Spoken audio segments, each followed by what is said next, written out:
tired of being censored on social media,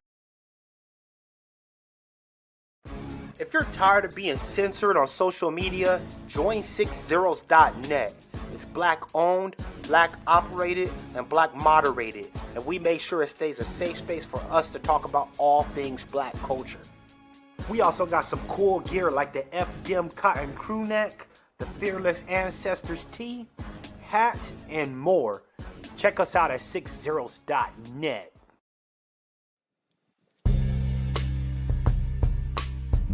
Hey girl, why are you so sad? I just got banned from Twitter again. Should have been on 6zeros.net. Ah.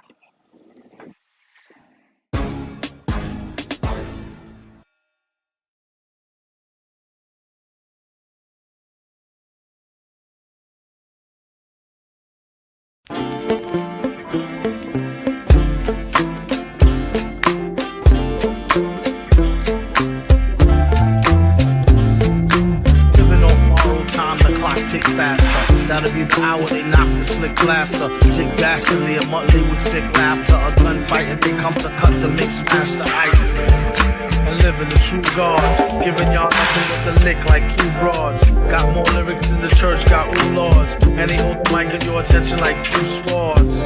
Or you the one with two blades on it. Hey you, don't touch the mic like it's AIDS on it.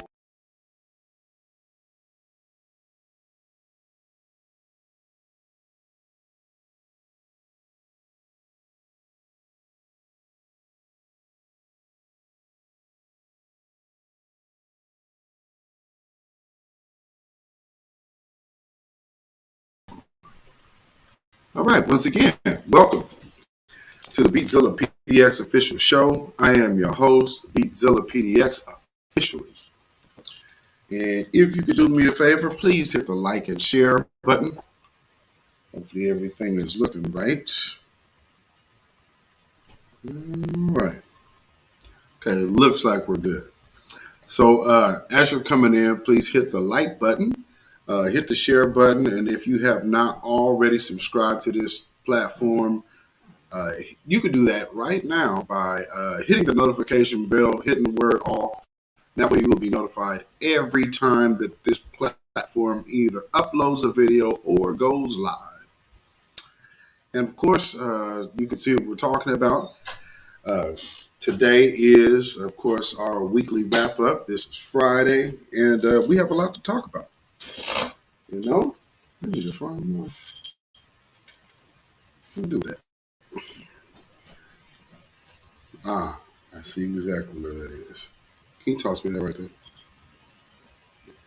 That's your phone. Excuse me. Thank you. So, we have a lot to talk about this week. And, man, as y'all have known, FBA has been trending over the past couple of days. So we have a lot to talk about. And we'll listen to some of the conversation as well. But I want to definitely give people a chance. If there's any people out there who have an issue with our stance, to call in. So we'll see. If you have any naysayers, then you are welcome to call in first later when we open up the phones. But with that being said, welcome everybody. And let me see who all is in the chat. One who cares. Viewer one. Judah Queen. Joanna Stevens. Here. Rayvon Johnson, Nino Black, Deneen Soul, Tasha Peters, Aboriginal Woman 61, Dark Skinned Brother 2, SMCM, Queen Meadow, you added some on to that. Nuepe, Silent D Productions, Dominique Devereaux. All right. Man, those Twitter spaces is crazy, man. Hustle Man TV, what's going on? All right. So let's see. Where do I want to start first? You know, I definitely do need to start getting my stuff, some of my stuff out here. I've definitely been, it's been on my mind, y'all. It has been on my mind. Some of my At Yahawashai shirts, I definitely want to get those out. The Beatzilla shirts. And, you know, I've been definitely thinking of how I want to do one for the show, how I want that to look. So, you know, graphic design isn't always my strong suit, but how I can piece things together and envision it, then I can go from there. So yes, indeed, I am definitely if y'all like this is one of my older joints, and I'm you said you hear a cracking noise every time I speak. Okay, let me try something real quick. Let me. I'm gonna play part of. Actually, you know what? I should be able to play this video here, and then I'll come right back. So check this out. So real quick, just to set this up, there's an issue. Of course, we already know with CRT, and I just want y'all to see how they're when you just single us out. You said it sounds fine on your end. Okay, what I'm gonna do, I'm gonna try something real quick as I'm playing this video, and I'll be right back. But watch how it affects others.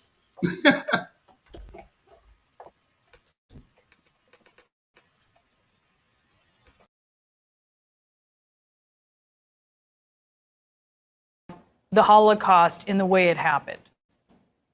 Well, I think it's already started happening. Like I said, the dog whistles abound. I think there's a moment in there where I thought Jews were honorary white people, but it seems that after coming against critical race theory as the accusation against books that deal with our history, never facing up to studying the genocide of Indians. It seems that we're back in a category of, and I say that not as a religious Jew, but as clearly.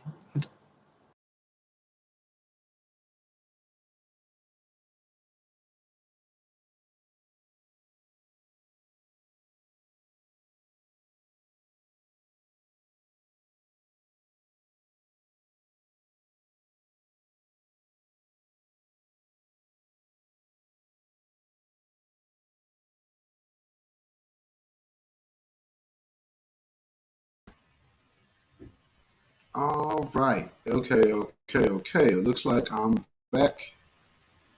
Put a one in the chat if you can hear me. He said Albert Einstein. Yes, indeed. But look at how. And remember, I told you if y'all have been watching, this broadcast for a while, I told y'all a while ago that this is going to end up hitting other groups, and then when it hits the Holocaust, we're going to see then the pushback on CRT, and it already looks like it's beginning to happen. It should be frozen. You know what? It looks like YouTube is probably doing things on different people's ends, because I'm looking at two different devices, so it's probably most definitely YouTube. You know how they do. And by the way, speaking of critical race theory,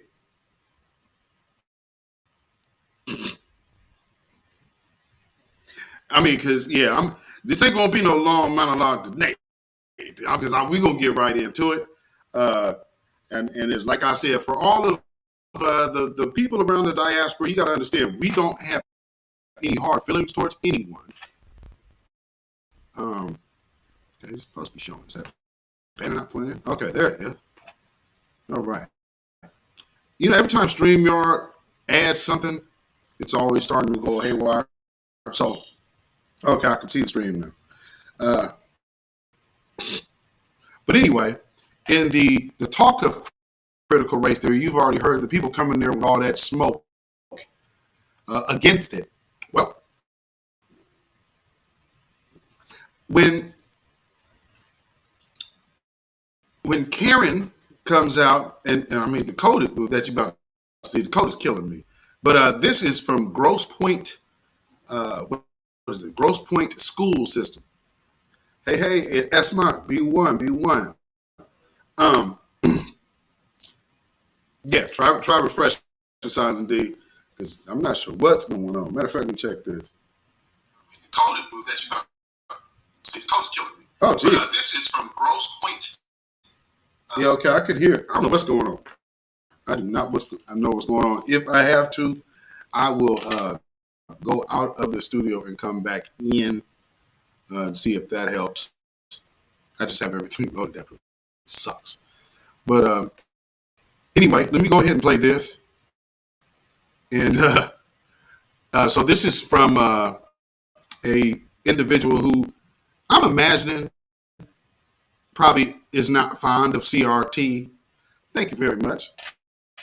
But thank you, Oyella Arquette. But check this out.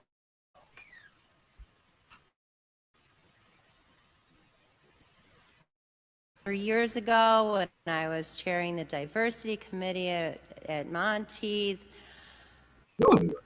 So her discussion was that as a young black man, a boy, when you walk out of the house, you have to know, first things foremost, you're a young black boy.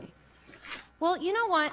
I have 2 young white boys, one of which got in trouble for saying the N-word on Snapchat, which his dark chocolate auntie got him into straight out of Compton. Okay, so my boy got straight out of Compton. He's into it, all the old school hip hop, can do blues riffs like crazy, and it says in parody on Snapchat, which essentially got him kicked out of South for 4 to 10 days. I mean, he went hunting, came back, completely followed by the black boys. I have the Snapchats. My address was put out there. We were threatened. And why? Because he said nigga. I'm sorry. This happens to be in every song. The FCC, the John Connors, the who's who are in charge of this shit basically are allowing this and our kids. Excuse me, I'm you sorry. You can finish, but just watch the I'll watch language. it. Okay, I'm finna do something real here because I don't know what's going on with StreamYard. So I'm noticing on this end, this is a StreamYard problem. So what we're going to do is I'm going to take a real quick break. I'm going to refresh all of this shit. And we're going to see if we can't fix this little problem. Because I wouldn't be surprised if this broadcast has not already been reported. Because, you know, there's going to be some people that have some issues with what I have to say. Because they let the cat out the bag. You know, and so we're going to have to deal with this dusty grift that we have going on. And so in the meantime, I will be right back. I'm going to take this break and, you know, but listen to the music, enjoy the music. And remember this.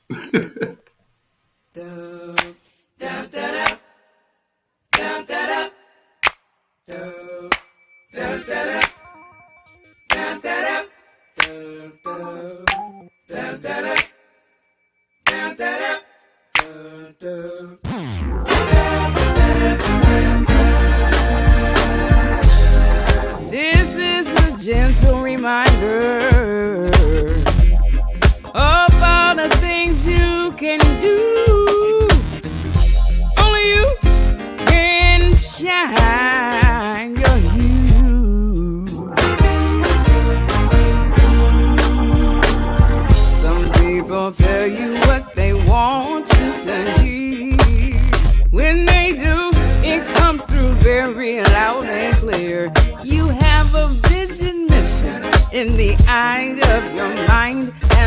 stage saying go speak and nine shall bite. Don't allow unsavory thoughts in your head. Fill it with these fabulous ones instead. Winner, done, joy, promise, triumphant and glee. This is what I say to thee. Remember,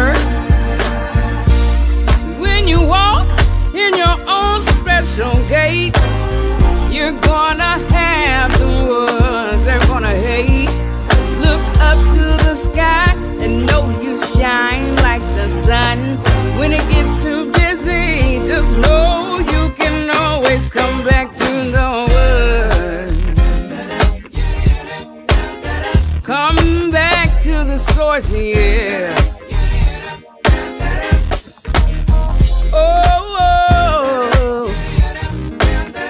Oh, yeah.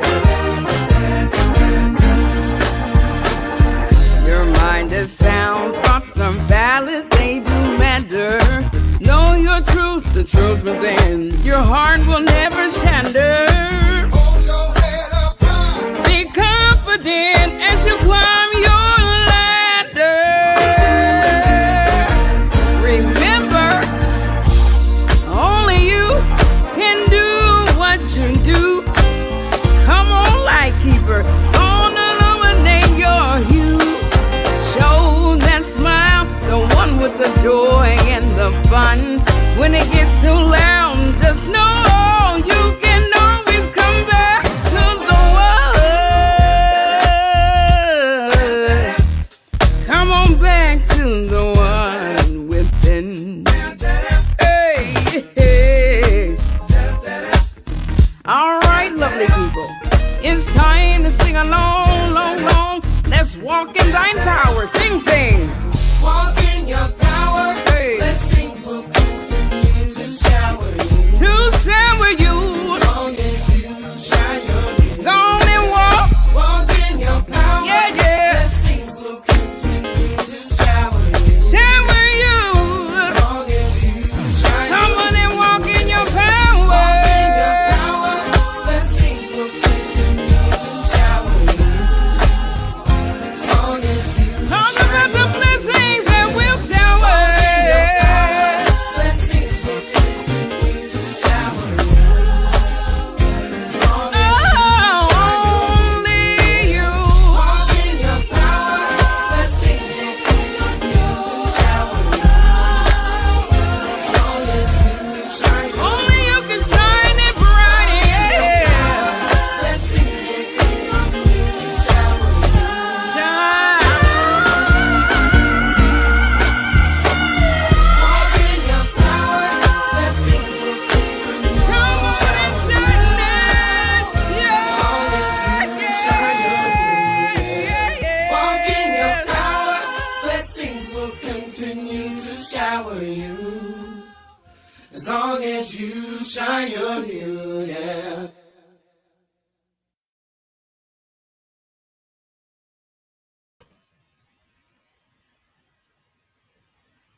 Right. Hopefully, this will put me back into the studio. All right.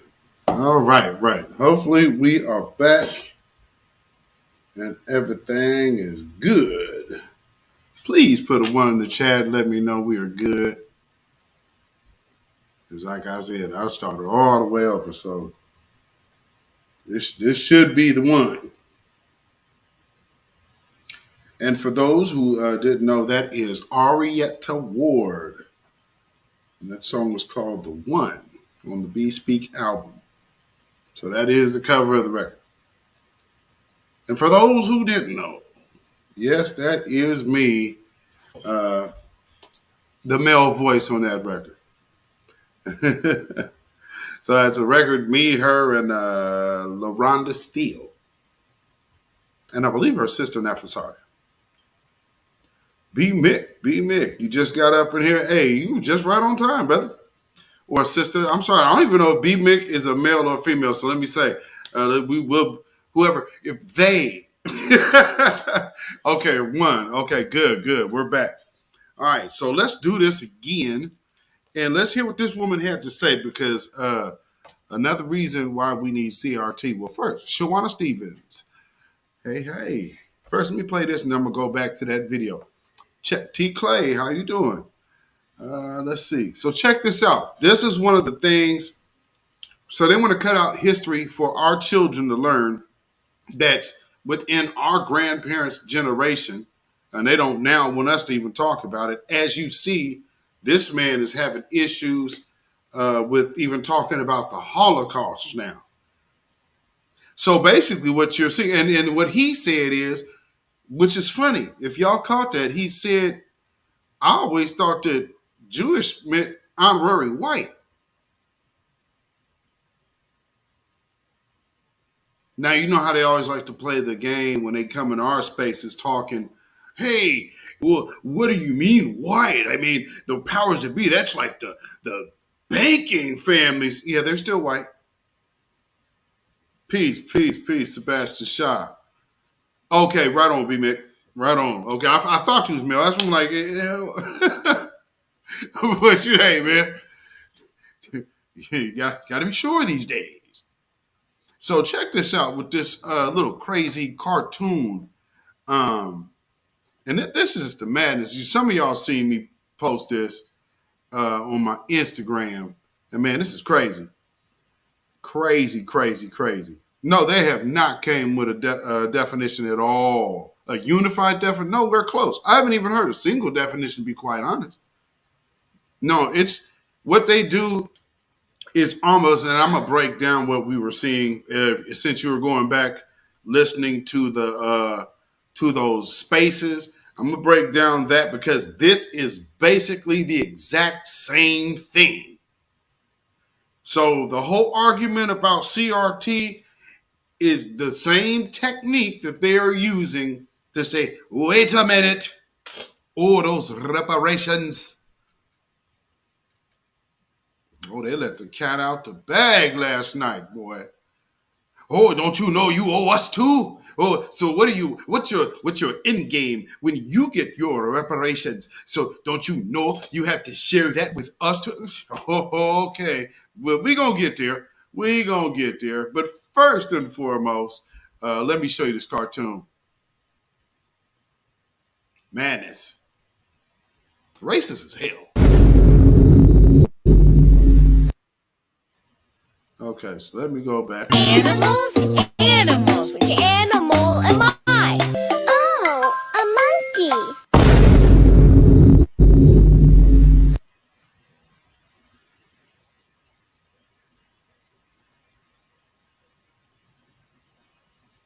Yeah, I'm gonna give that to you one more time if because hey man, I tend to play some things sometimes when the receipts that I can find and bring up, you'll be like, I didn't really just hear that. Oh yeah, your eyes and ears are not deceiving you. Animals. Which animal am I? Oh, a monkey.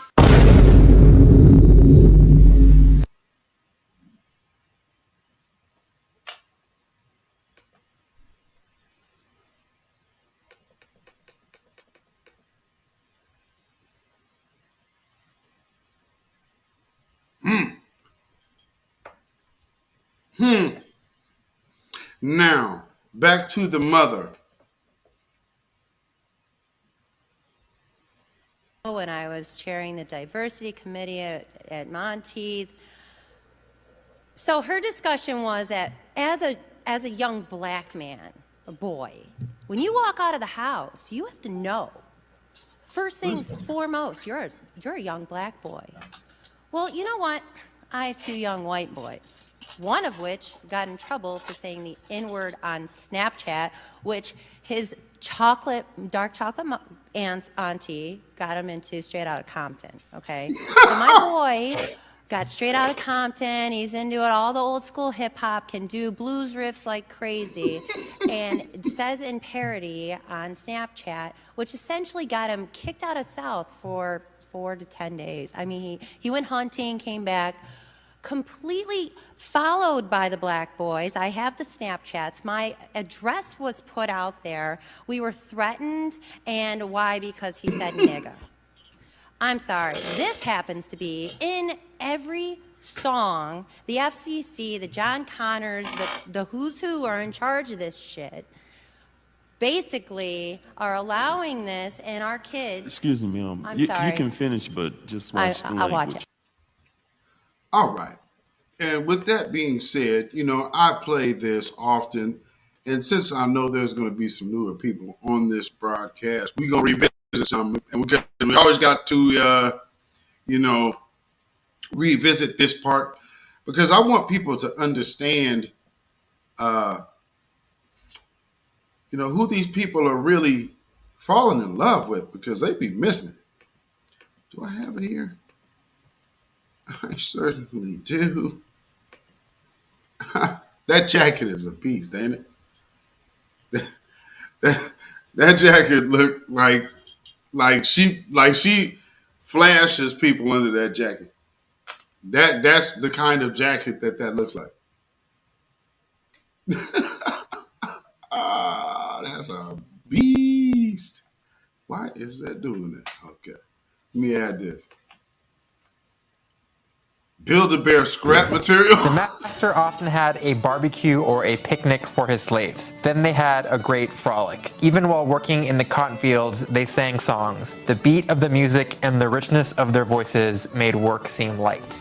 Yikes, that's from History of Georgia, a textbook published in 1954 that was taught across junior high schools in Georgia for decades. That sort of language is part of an intellectual movement called the Lost Cause, a distorted version of American Civil War history that's been prevalent in the South for a long time. It took shape soon after the defeat of the Confederate States in the war, when Southern historians like Edward Pollard and former Confederate General Jubal Early started preserving the South's perspective through their writings. They framed the Confederate cause as a heroic defense of the Southern way of life against the overwhelming forces in the North. That narrative has a few basic tenets: the glorification of Confederate soldiers who died for a cause they believed in, the belief that slavery was a benevolent institution, and maybe most importantly, that slavery was not the root cause of the war. The Lost Cause is one of the most notoriously...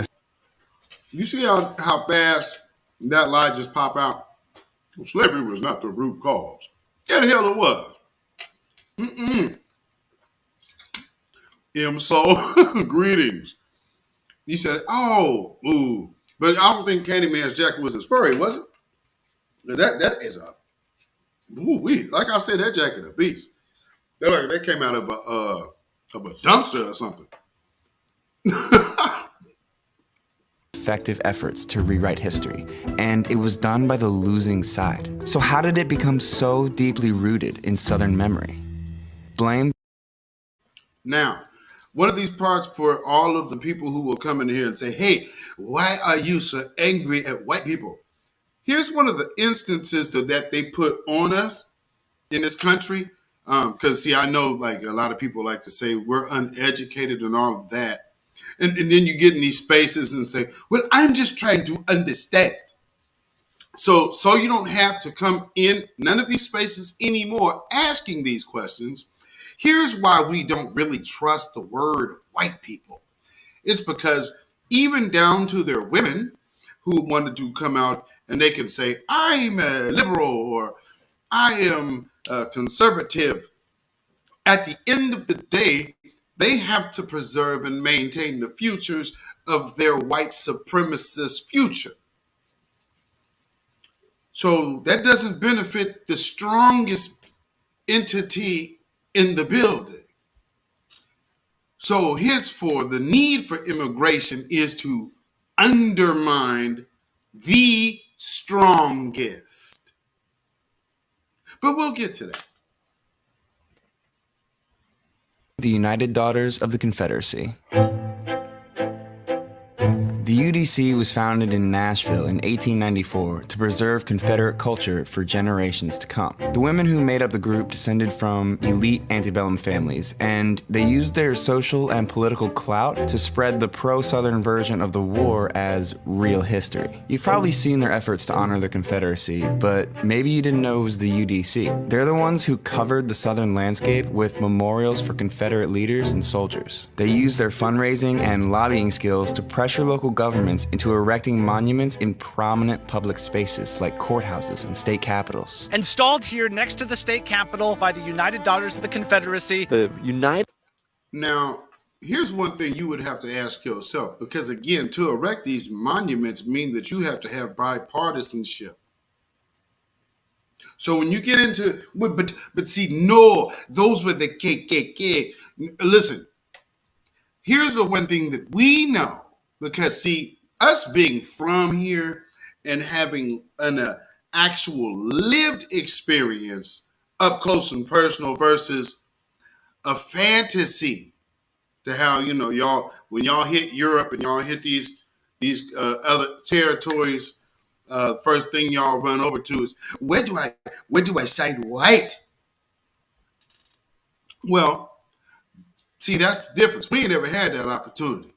And my grandfather is born on a Cherokee, in a Cherokee hospital on a reservation. But because his father's black, oh, guess what they labeled him as? Negro. So, oh no, this whole bloodline that they know is born on their and in their tribe, they immediately excluded at birth. So you know, well, what about the Native Americans? Well, I just gave you a great explanation of how they were doing us, and my grandfather was born in the hospital there, so there's that. So anyway, just giving you real American history, not what your white professors have taught you in your studies class when they told you to stay away from them Negroes over there. The Daughters of the Confederacy donated this memorial to the city back in the 30s. They put them along roadsides and in parks. Any place that was remotely relevant to the Confederacy was memorialized. By the early 20th century, the UDC had 100,000 members in chapters spread all over the country, but mostly in former Confederate states. And there's a reason they grew so quickly during that time. So we're talking about roughly 3 decades after the end of the war, and the Confederate veterans themselves are beginning to die off. So there is this push to find ways to commemorate it, because the big challenge by 1900 was there's a new generation of white Southerners being born, and they never experienced the war years. That push is visible. Most of the Confederate monuments were erected during the UDC's height of influence. There's a rhetoric around monuments that we want to get this thing built before all of that generation has died off, and the reason we want it is to teach future generations about those men. Dr. Karen Cox wrote the book on the UDC, and I asked her if it was fair to say the group established. You teach about the losing side. Why do you think that's important? What's crazy is they want to teach about the losing side, but don't want to teach about the cause of their loss and the cause of American victory.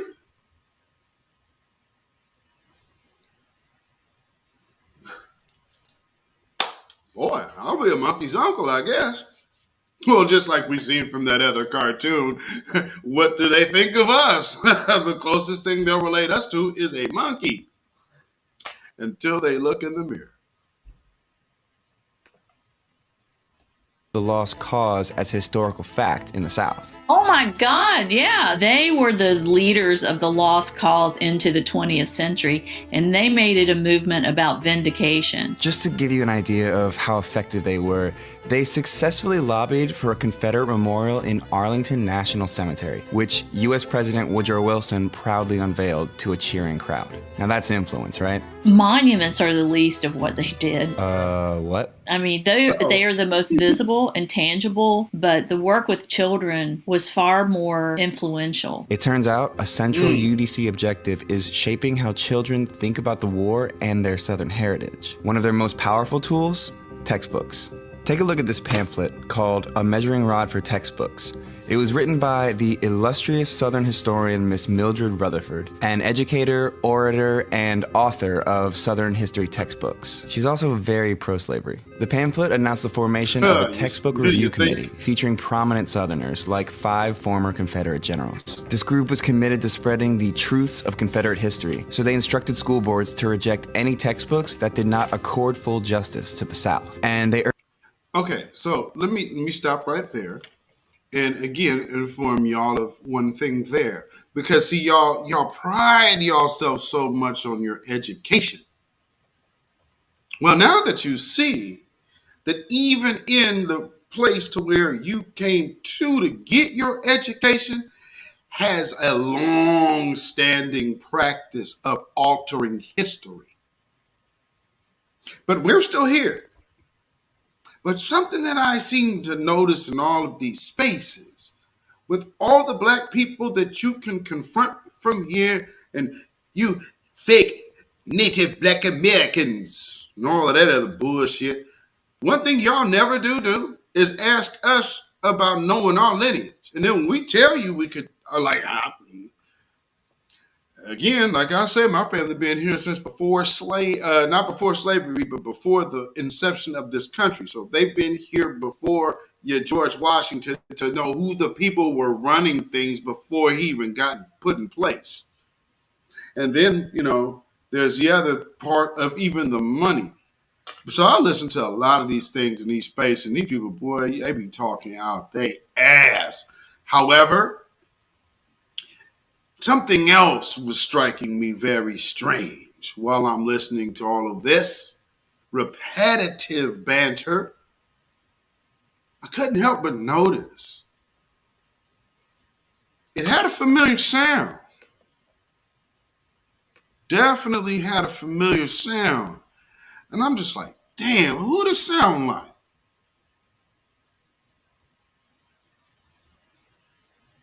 Now, how would an African, Nigerian, be talking like a Proud Boy?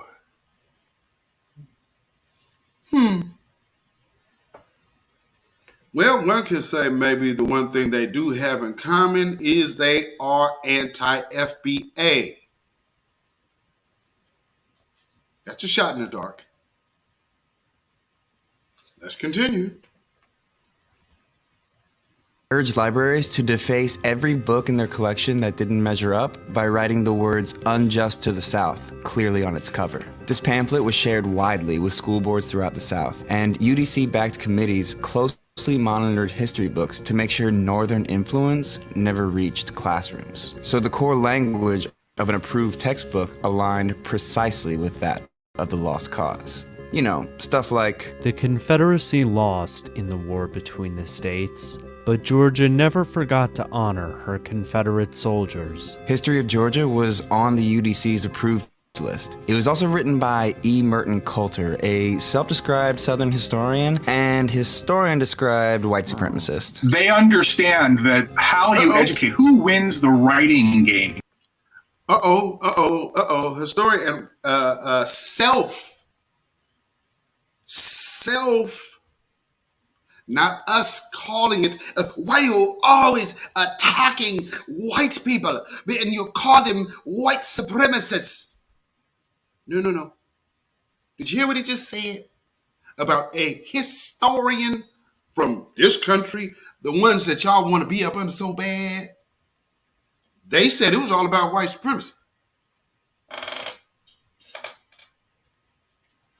Man, so if that was the case, imagine if your African-American studies teacher was actually offspring of one of these gentlemen to whom this man just referred to. Well, what do you think they would tell you? Would they ever want you to align with the people to whom they have long-standing despised and had to set free? They didn't want to. They fought, bled, and died to keep black folks in chains. I don't understand how you missed that, but if you did, well, this is the case. Welcome to the actual foundational Black American experience. They lied to you. Welcome to America. Who wins the battle over history ultimately wins the war. That's the big fight for the UDC. But their work with children? Who wins the battle over history ultimately wins the war. What are they trying to do right now? Oh man, we got to get that history up out here. We can't be teaching these kids. Right. So now we see something. Okay, well then we need our own educational system undergirded then. Because now what you're doing is you're taking away a branch of education. No one's seeming to say that. No one's catching that point. In the meantime, they got black folks focused on abortion and voting rights. And now that foundational Black Americans are withdrawing support for immigration, mind you, immigration is immigration. Anybody outside of foundational Black Americans and the other name that I've coined, foundational white Americans, or the red Native Americans, and also some Mexicans. If you're none of those groups, you are an immigrant and you don't benefit us at all, no matter how much you lie to yourself. Because you could tell me about the Mexicans and all, but they have had residents here at one point in time. You can't compare your coming over here from Europe starving ass to them. They would no. All they had to do was walk across the border. You had to come here by way of ship. You ain't the same. Cut it out. CH464. Welcome, my brother, Shalom. And so I just noticed all these people coming out here talking because we're so uneducated. Well, here, let me give you a real lesson on America then, player. Went further than the classrooms. The UDC formed an auxiliary group called the Children of the Confederacy, which was designed to get kids born in former Confederate states to actively participate in their version of history. Now, I must be maybe overreaching or overthinking, but if they wanted to make sure that they could implement their jargon into preschool, you mean to tell me that they would let a whole continent of heavily melanated people enter into this white utopia without first being up under that understanding?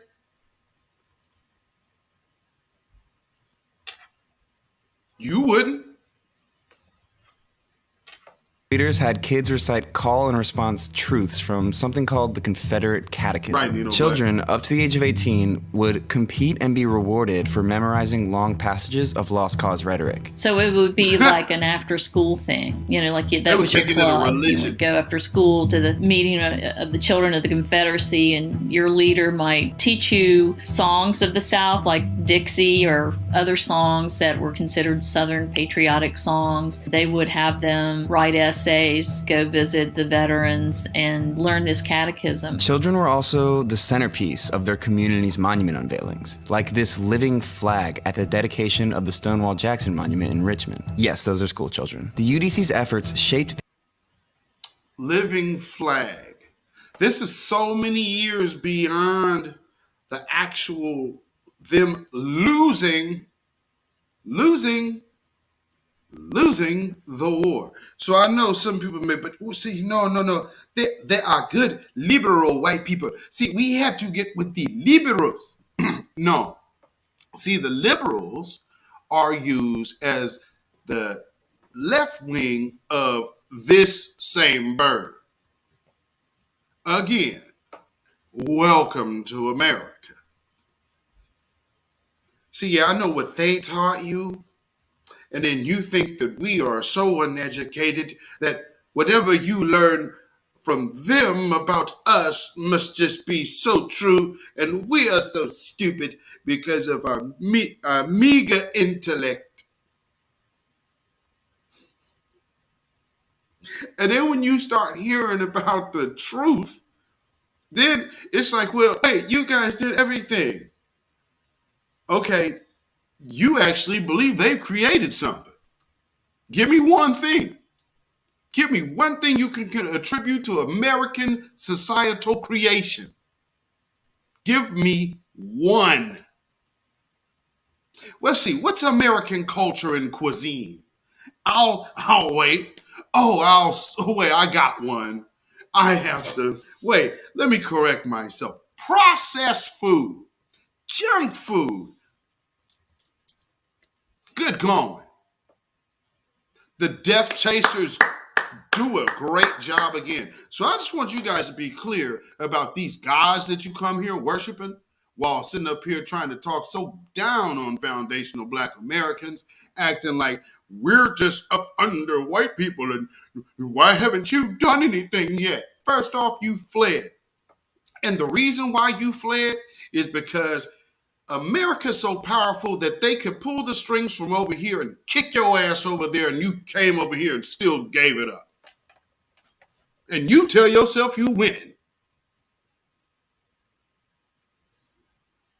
Boy, oh boy, oh boy, I'll tell you what. The colonized mind is something else. And because y'all can't see nothing else without Zaddy. But, you know, it is what it is. This other shit I'm finna play, y'all been like, what the hell? Ooh, Lord. I'm telling you, these people come over here and be like, oh, well, you know, they're not so wrong. All right. The identities of children who grew up with the lost cause. They made history personal, and that made their story last longer. Generations of children learning that narrative in a variety of ways grow up to be, segregationists in the 50s and 60s, because that's been drilled into them since they were children. After World War I, the UDC started losing steam, but the damage was done. The monuments were in place, and the textbooks they wrote remained in Southern classrooms until the late 70s. And the women's group did it all without the right to vote or participate in politics. You can still get glimmers of this lost cause memory of the war from people who will always choose to see it through the personal. And I think the Now that was just some crap. No.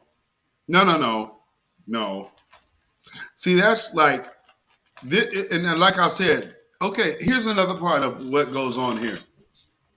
One thing that helps something that's so corrupt function so long is ignore its corruptibility. So all of this, none of these people to whom you see doing this has gotten any major time whatsoever. None of the people on the screen are getting any major time whatsoever. This is our capital of the United States of America. If you didn't know, this is where legislation goes on. So all of these people to whom they obviously are not friendly callers, these people, for some reason, aren't being called terrorists. Now, I wonder if I were to look in your homeland and see our American embassy covered in your homeland's people like this, I can only imagine how that would play over here on TV. But, hey man, you came over here thinking they're God, dude. UDC, to a great extent, was their goal. So the next time someone says the Confederate monuments are about remembering our history, just know that that's exactly what the United Daughters of the Confederacy wants you to think.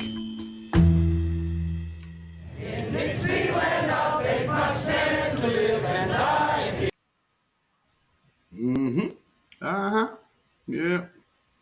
So as people come over here, because I'm telling you, man, this space was crazy.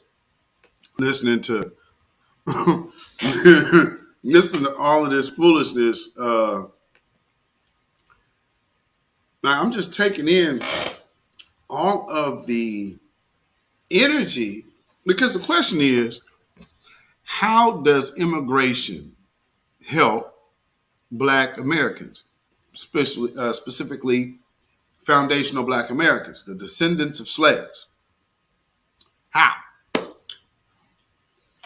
No one actually has an answer to that question. All we're doing is a bunch of, I don't understand why you're picking on Nigerians.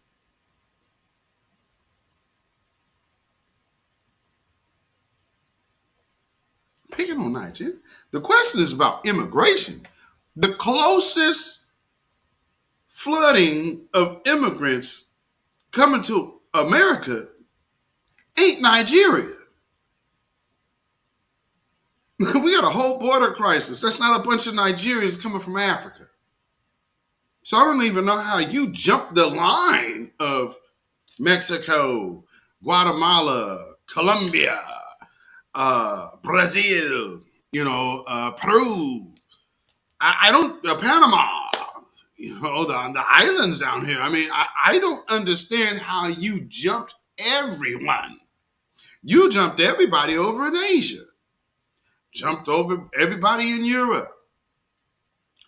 And somehow, with all of these people who can flood the zone, we just had all these Afghans brought here, and they also got set up, right? Now, here's the thing for some people may not be aware of, because a lot of things go on in this government that just quite frankly go on behind our backs. This being one of them. So let me go ahead and just drop my camera out of screen so you can see that very well and clear. Is that clear enough for you on the screen? I hope it is. So it says, how much money does the U.S. give Somalia? This additional funding, so let me start again on that line. This additional funding through the U.S. Agency for International Development and the U.S. Department of State brings the total U.S. humanitarian assistance for the people of Somalia to more than $408 million for the fiscal year of 2021. Don't y'all come over here telling us nothing. I don't want to hear a damn thing from you about what, wait a minute, you guys came over to Liberia. Well, you're not even Liberia. How are you trying to claim their money? Boy, oh boy, oh boy. And then because somebody's going, you guys are officially the dusty grifters. You are officially the dusty grifters. Because that don't make no damn sense. You over here getting all of this money over here and you got your mouth all up in our spaces. It ain't even popping over there where you talking about. But you got $408 million that can't make it crack. Shut up. Got your damn nerve over here talking on us. Ooh-wee. Hey, Marley K. Oh, man, oh, man, oh, man. I'm telling you, they got their damn nerves. $408 million in 1 year. Now, first off, nobody hopped up in them chats talking about how much money Somalia's getting from America now, did they? But see, now, wait a minute. Wait, see, now, you do so. See, this is what I'm saying. We are but just because we're closing in the ranks, look at who came a-screaming.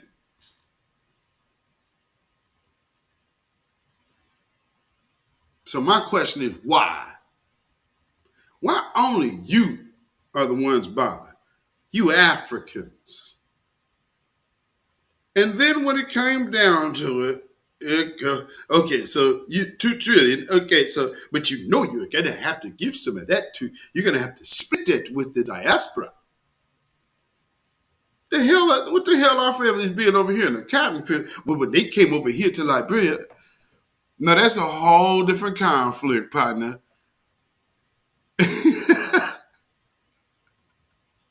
And every conversation was so condescending. They didn't enter into any conversation with foundational Black Americans on any level of respect. It was all coming in to be sneak dissing on that type of tip. So first off, I'm a big fan of yours. I've watched all of your documentaries and blah, blah, blah.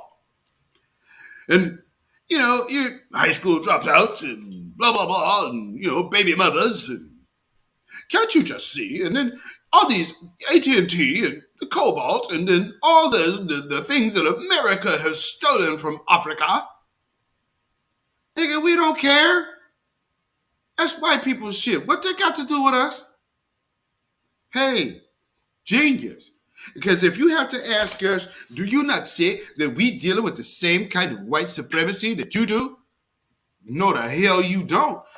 If you do, somebody need to hit you in the head with a big stick because you must have been missing it. No. And the fact that they even talking about if you had any kind of fight in you, you wouldn't be coming to America.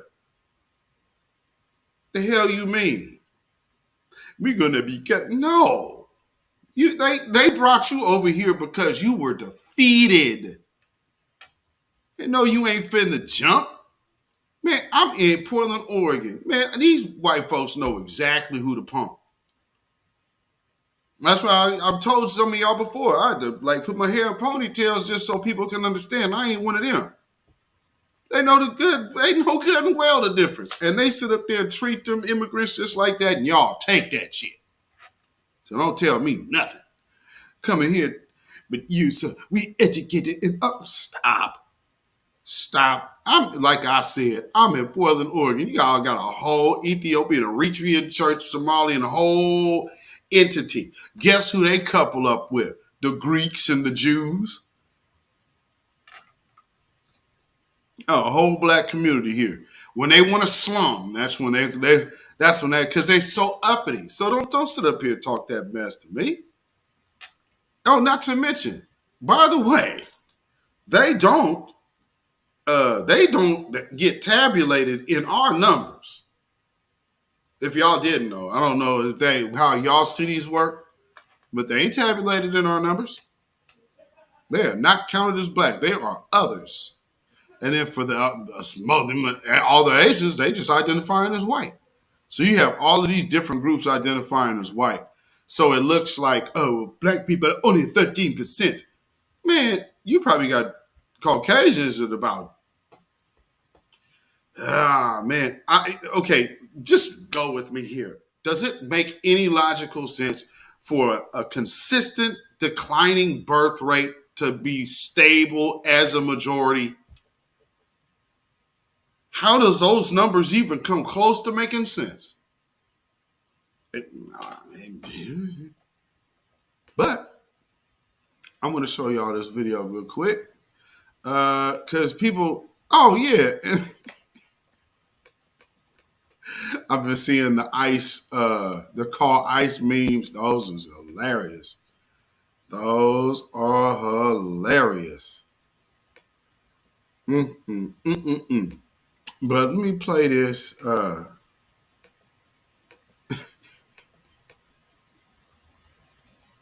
Because sometimes our people just have to understand, man. Y'all come over here and you have this attitude like we're so the scum of the earth. But remember, you're fed a false idea of us in the first place. And there's no reason for any logical human being to be looking at one group of people through the lens of another. So that's y'all bad. But that just tell us how much you got your head up their ass. So now when we're saying we gonna be ours, now don't cry about it now. You had one foot over there with no foot over here, but as soon as we close the door, y'all over there like, hey man, what's going on? I thought I was gonna be able to come in forever. Nope, FBA closed. We have business to handle, so we're closing off the ranks here.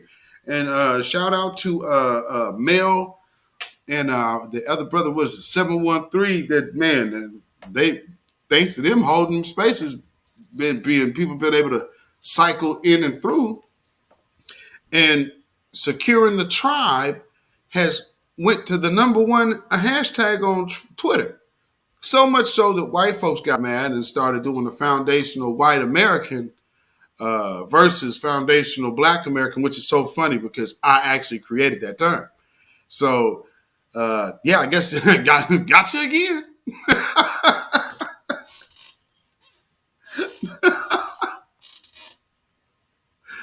Gotcha again. Man, so you add insult to injury. That is white folks taking a label that they were given by yours truly.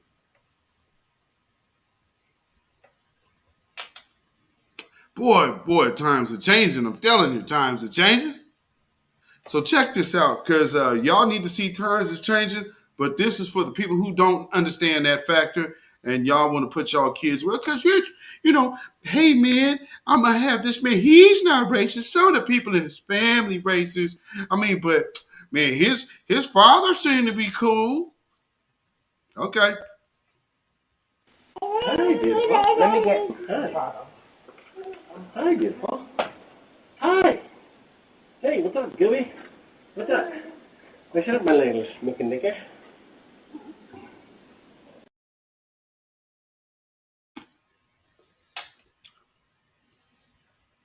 Yeah, I'll give it to you one more time. Hi, beautiful. Let me get... Hi, beautiful. Hi. Hey, what's up, Gooey? What's up? What's up, my little smoking nigga?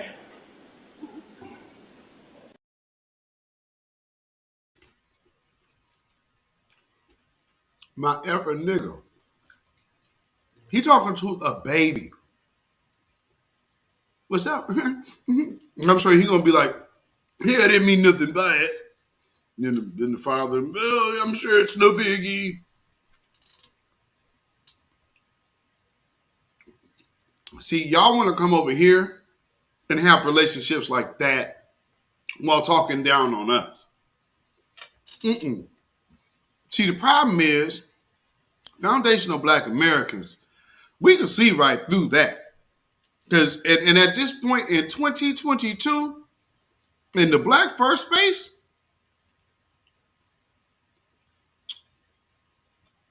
all we see you as are people whose life would come to an end if you didn't have your white guy. You'd be like this. No medicine, there'd be no mayonnaise. No medicine, there'd be no mayonnaise. No medicine, there'd be no mayonnaise. No medicine, there'd be no mayonnaise. No medicine, there'd be no mayonnaise. No medicine, there'd be no mayonnaise.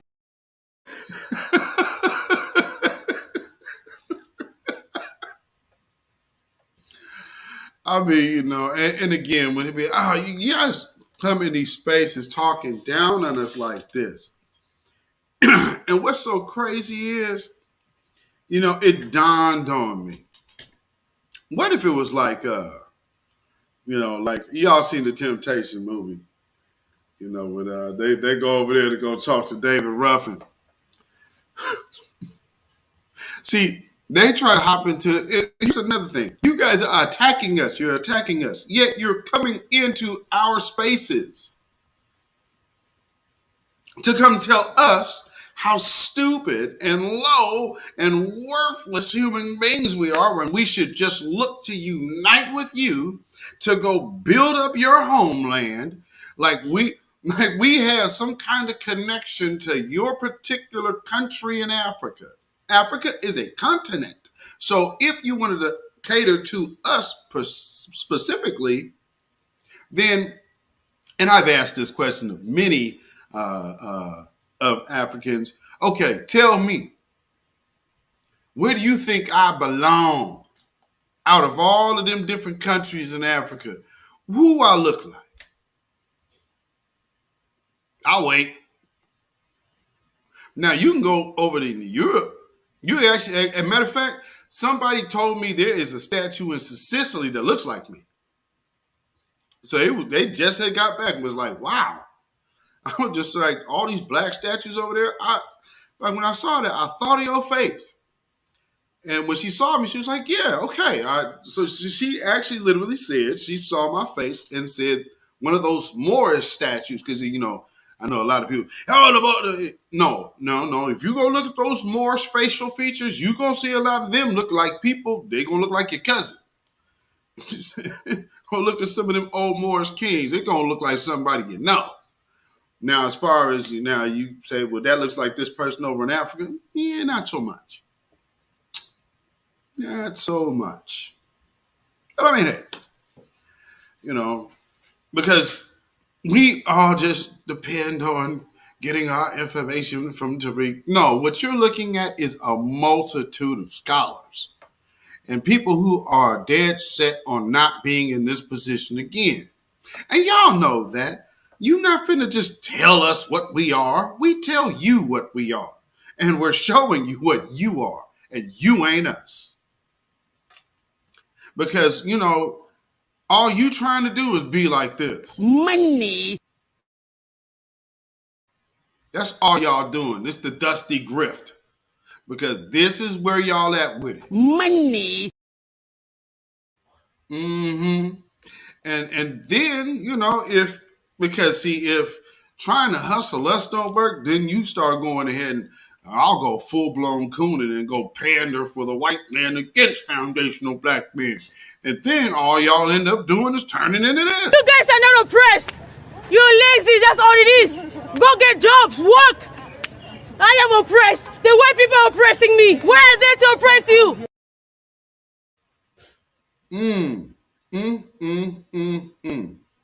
Telling you, y'all really think I ain't bullshit. These people will go out of their mind. I'm telling you, this song will play in their minds tonight. Mayonnaise, no medicine. There'd be no mayonnaise, no medicine. Ooh, they don't know what to do if they didn't have no mayonnaise and medicine. Boy, I need white people and white Jesus. Some miracles of mayonnaise.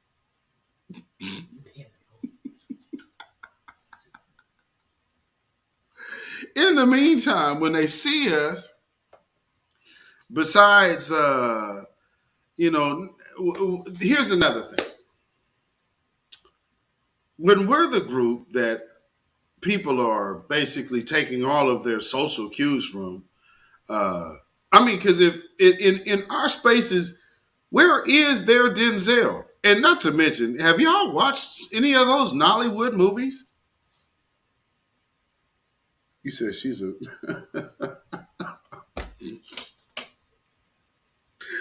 Oh, Lord. Yeah, that wig was a beast. But yeah, these people are here like, hey, you guys are getting all the attention. So here's the problem. Here's really what the problem was. So many of us being on code, and then all of a sudden you see us getting all the attention. And we've already made it very clear what our intentions are. We are dead set about getting reparations. So much so that like we already are having candidates out here knocking on the door from the grassroots, which is needed. So remember, everybody talking about all this voting jazz. Okay, we producing you a candidate. Now that voting talk went right out the window. Yeah, so you can miss me with all of that. And all that stuff they sell you, don't bring none of that to us because that ain't what we live.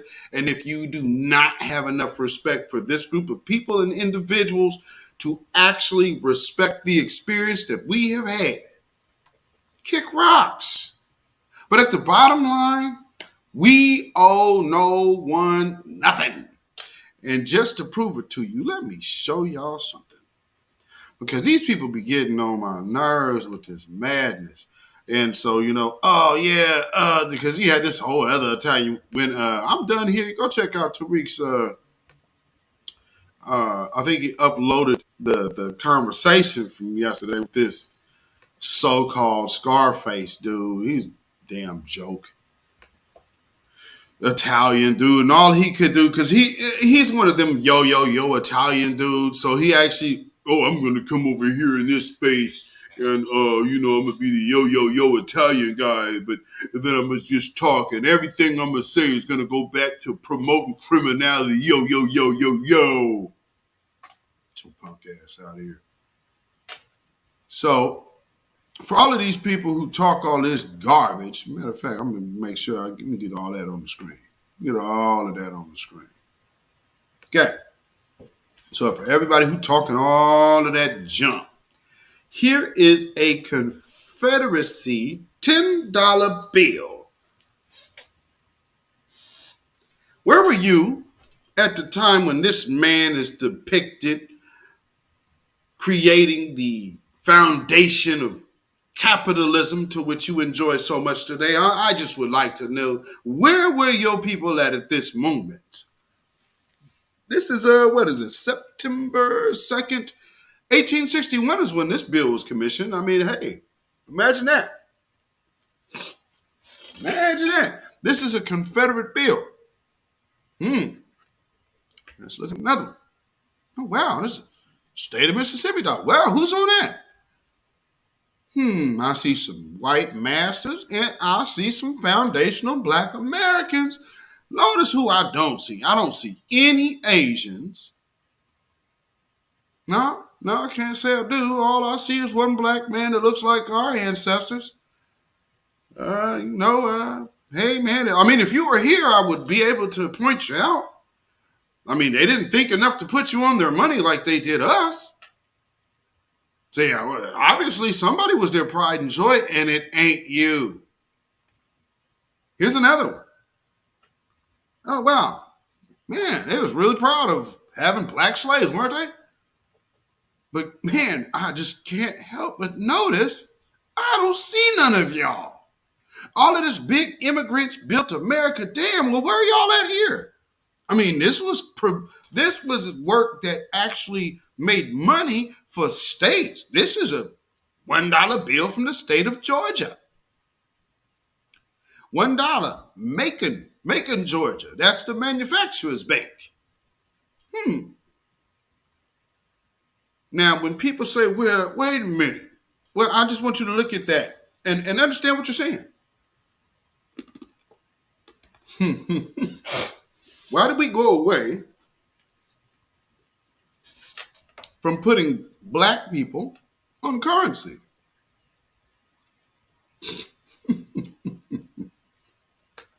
I showed you 3 sets of bills.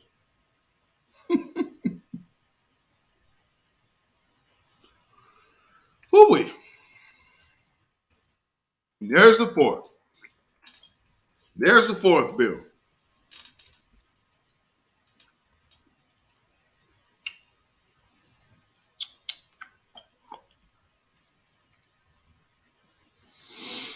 Mm. 12 months after date, meaning that money would actually run out too. They had a cold little system going on, did they? Y'all see what was happening here?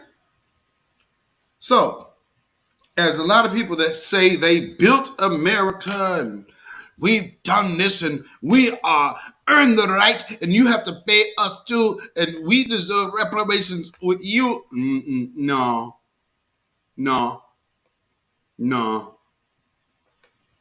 In the famous words of Future,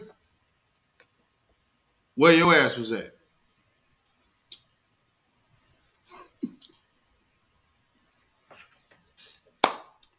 Don't tell me about no North. Oh, but the North and the North. There were free Negroes in the North that still ended up on plantations. There were, and not to mention, Central Park.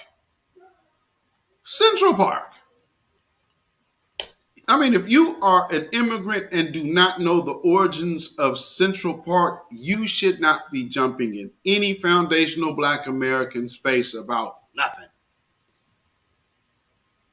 About nothing, talking about what you built. No, you did not. It was built when you got here. Because if they had currency and money to pay and exchange and print, that means you couldn't have got here until after slavery. Well, then that is evidence of a system that was thoroughly well evolved by the time you would have came along. I know how much people like to kind of attach and graft themselves into a situation to grift. But yeah, it's not really possible by the numbers, unless you're talking to people who are uninformed, which now I recognize how many of you people just automatically assume we are. Well, that didn't really work out too well for y'all because so many of you are so upset. You are still probably in spaces right now saying, hey, nigga, get me some of that. Money.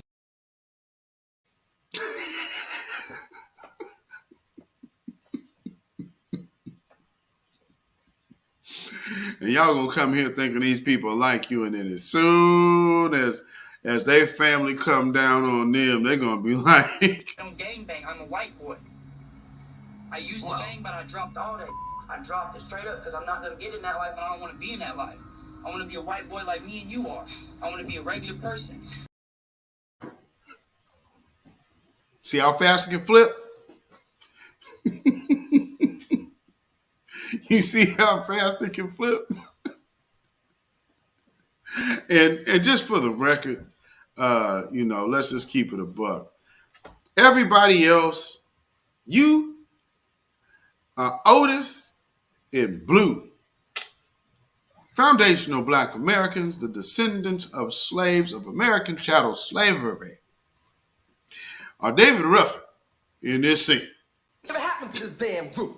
Nobody's bigger than the group. Y'all ain't stupid. I'm the one selling the records. They coming to see me. They coming to see the Temptations. Ain't nobody coming to see you, Otis. You wish you could work it the way I do.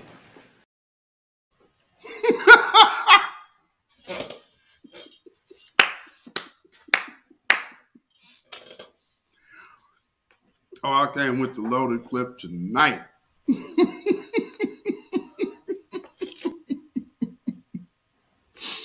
Woo!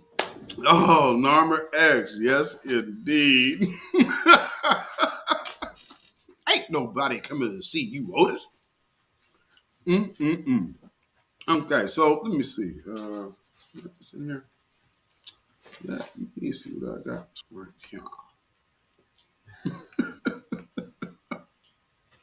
Oh, and it's Friday too, so we got to do our thing. So if you're new here, we often have the Friday funky interlude. So just vibe out, shout out MF Doom, shout out Grammy Award winning Chris Scholler, and just making it funky for you. This is the weekly wrap up. We will be right back.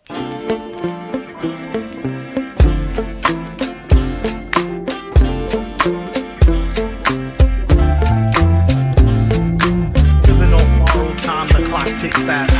That'll be the hour they knock the slick blaster. Dick dastardly, a Muttley with sick laughter. A gunfight and they come to cut the mix master. And living the true gods. Giving y'all nothing but the lick like two broads. Got more lyrics than the church got ooh lords. And they hold the mic at your attention like two swords.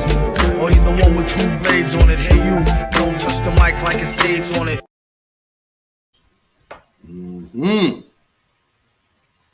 Bizarres. All right. So I'm going to go into Lake Lanier, Black Love 17. Oh, man. Because, they need that 13% to bring home a win. Man. So, and look here. Prime example. So right before I go into this space video, we're going to do this real quick because I did clip this up. Check it out. So 40s, we're going to make it real quick. And again, you already know what this is from. So I'm just going to play the sound bite. Just a good word of advice of how to approach our next voting cycles. Black Americans, foundational Black Americans that are looking for absolute tangibles.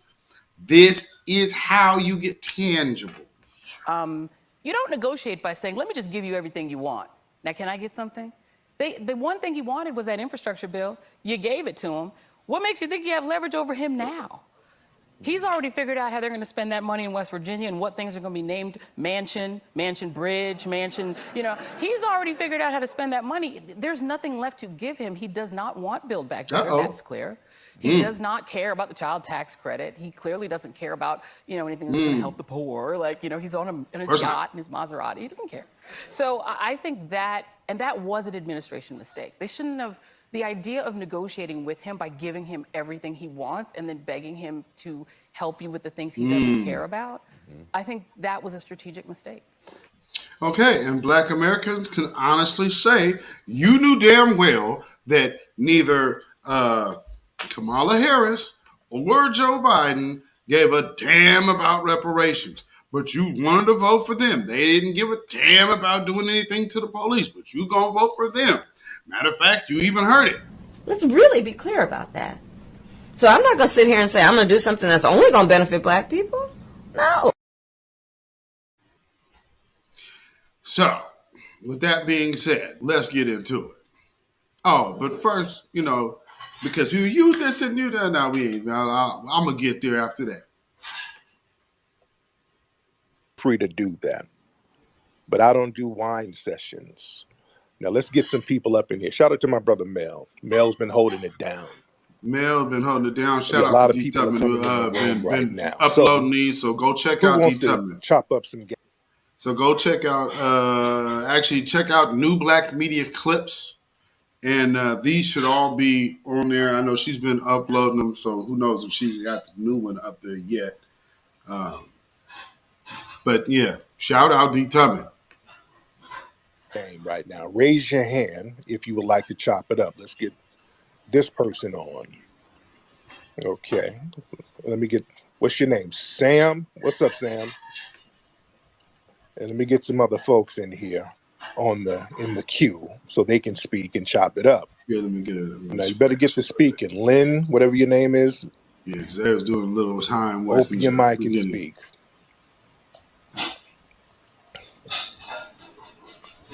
All right, let's try one of one. It ain't no hate either. Like I don't hate no African. I don't. Yeah, that's okay. Let me get over here. All right, Makuvu, whatever your name is. But his name is Cole. Man, you guys with these iPhone 1s are killing me. Now let's try Stefan here. All right, hold on. Now, mind you, he was in another space with the foundational white. Because here's, by the way, with that whole foundational white American versus foundational Black American, that was mostly a immigrant space teaming up with suspected white supremacists against foundational Black Americans. So again, if you're wondering why we ain't really looking to rock with you, I mean, there is that too, because we don't side with them against y'all. So when y'all talk to us, well, we have a common enemy. We have a common enemy. You know what I'm saying? Oh, you said you can hear the pots and pans? Oh no, that's real time right now. I get him in a second.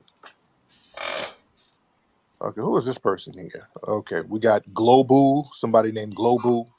And then we'll get this dude named M. All right, so let's try it. Let's see who we have here. Okay, remove from speaker. Hey, Tariq. Okay. Now, Globu? What's up, Globu? Hey, I just want to say, Tariq, I've been a huge fan of yours since the IBS days when you were going on and just yelling at people. I actually really enjoyed that. IBS? What the fuck is IBS? What's that? What's IBS? Internet blood sports. It's really old. You probably don't remember it. Okay, I don't know what the hell you're talking about, dude. Um, okay, get the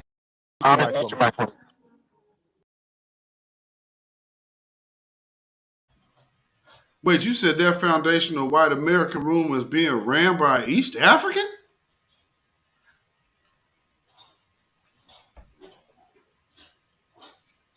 Even worse. So basically, you crying out for them, save us.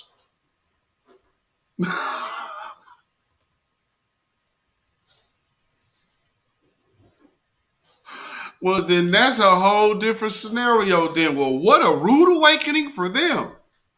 So y'all out here making whole things for white folks, and white folks didn't even come in there to fool with y'all.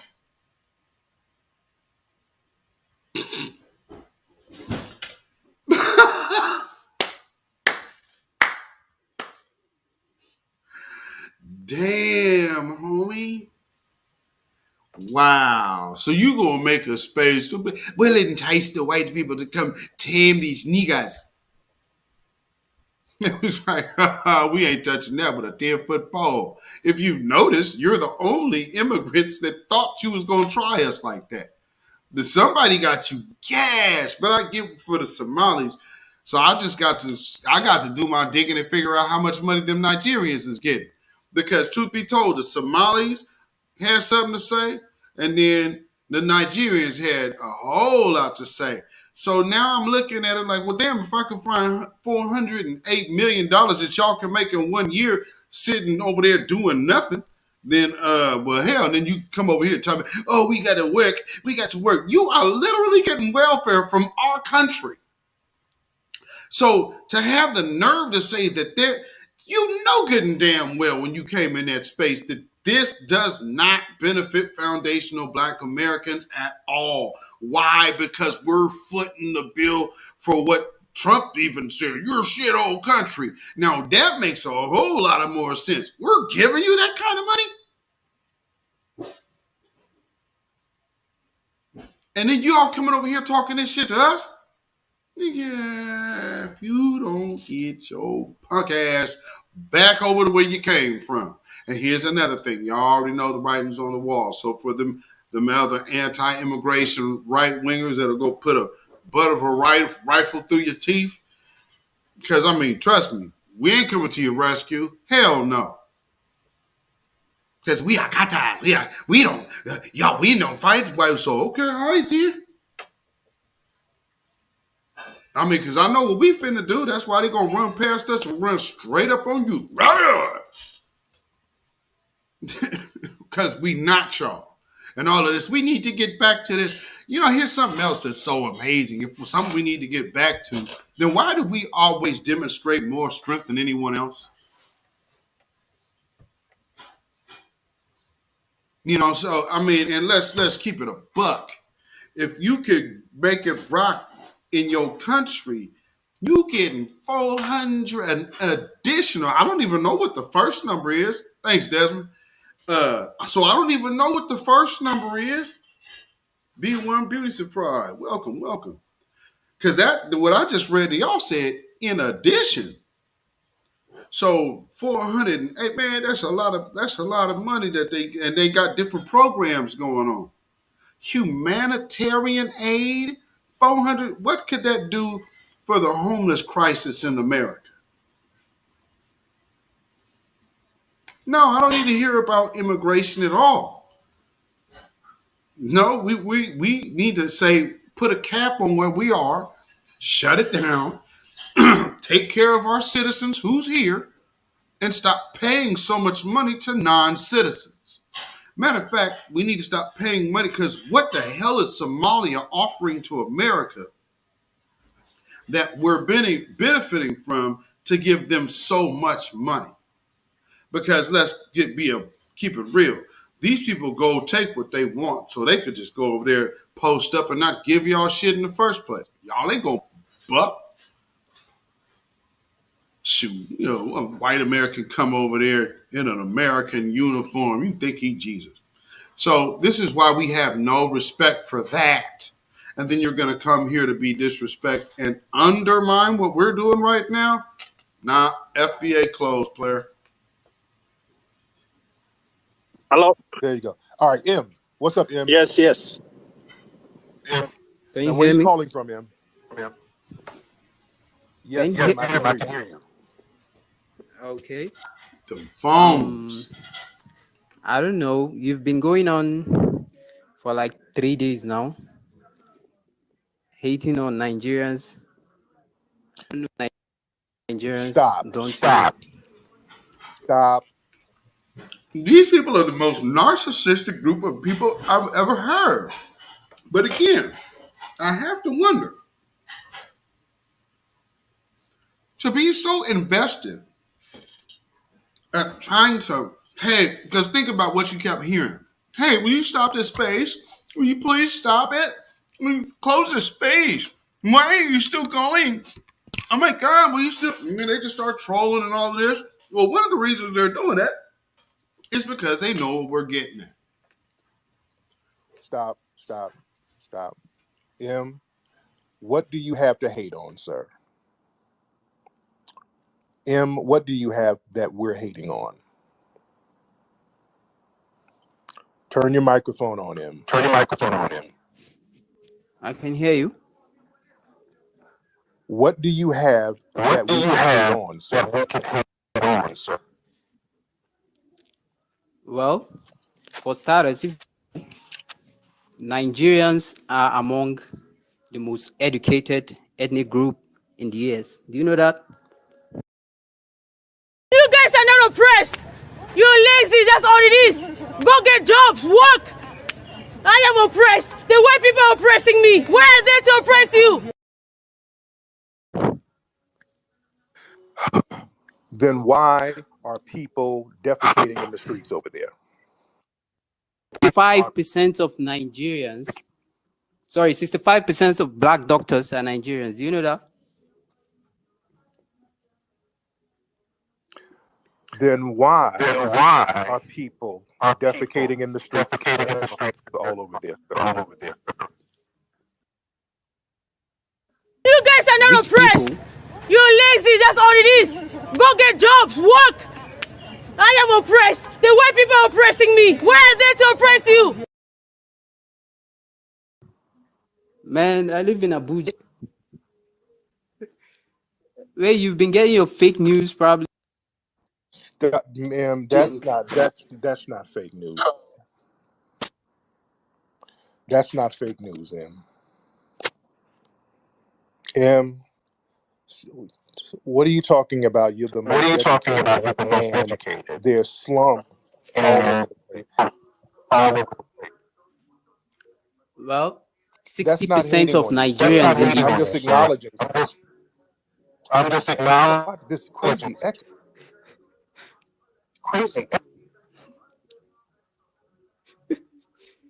Is that your phone? Is your phone just fucking up everything? M? Is that your phone is so janky. Your phone is so janky. That nigga on a satellite phone. I can hear you. I can hear you. Okay. M, okay. Let me try somebody else. Okay. Money. Now his phone. I don't know what was going on with his phone. Yes, brother. How are you today? I'm good, Ahmed. How are you, sir? Good. Yeah, happy Friday. Just going for Friday prayer. I just want to say a few things before that. Like I've been following for your spaces last couple of days, and you have like some legitimate argument, but at the same time, you are taking on wrong direction for your argument. How so? Here's the other part for it. Okay. Again, right off the rip, like everything Tariq has already done, like, but yet, oh, your intelligence. All the people in this space, none of us who are having these conversations are aware enough, but it's funny. All of them seem to think that they are the one to enlighten us lowly, destitute, uneducated Negroes. because you just keep complaining about immigrants plus African immigrant and all. Stop. Okay. Now, what I don't do, I don't let people come in and make false arguments. I have not complained about any immigrants. You guys have been whining and crying. Not all of you, but many of you have been crying in my mentions. I have not complained about one immigrant. Why would I complain about you? What is it about you that would make me complain? Go. You guys are not oppressed. You're Just lazy, like that's all it is. Go get jobs, work. I am oppressed. The white people are oppressing me. Where are they to oppress you? It's about, the new immigrants. They don't even look, those Indians, and all that, but they just only see Africans from Africa. That's the problem you have, Wait. What? Repeat that again. Who's jealous of who? Your people is jealous because they have seen, when you see like your African driving nice car, they will say, government is spying for you, which is lie, we work hard. So, like I said, you guys are not oppressed. You're lazy, that's all it is. Go get jobs, work. I am oppressed. The white people are oppressing me. Where are they to oppress you? so what I'm saying is, they keep sneaking in these spaces, right? But as you know, she's there for Breitbart. So you already know what her vibe is. Why are all of these other Nigerians calling in sounding like her? It's the government. foundational Black Americans are jealous of you. Is that what you're saying, Ahmed? Ahmed. Yes. Ahmed, you're from Ethiopia, right? I'm Ethiopia plus Somali, I'm the Horn of Africa. I'm from all, Sir, have you seen your homeland lately? Yes, I've been there for 20 years. What would we be jealous of that for, sir? Because I've seen a lot of Black, I'm not going to say all, but not going to generalize, but, some of them. Sir, why would we be jealous of massive slums in your homeland? Don't worry about my homeland, because right now we're talking about the issue is America, you know what I mean? But you said we're jealous, so we have to be jealous of something, sir. Why would we be jealous of slums and starvation?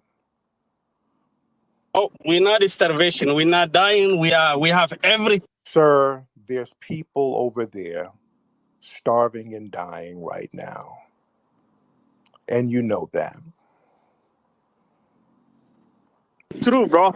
That's like Western media propaganda. That's what I call, So they hired actors and put flies on them and had them walk around as propaganda. Is that what you're trying to say? They hired actors and put flies on them and had them walk around in the dirt and lay down and act like they're starving. Is that what you're trying to say, Ahmad? No, I'm saying like NGOs, who go there, in order for them to get money, they have to give a fake report, they have to lie. Ahmed, I hear your cab right now. You sound like you're driving a cab. Is that a fair assessment?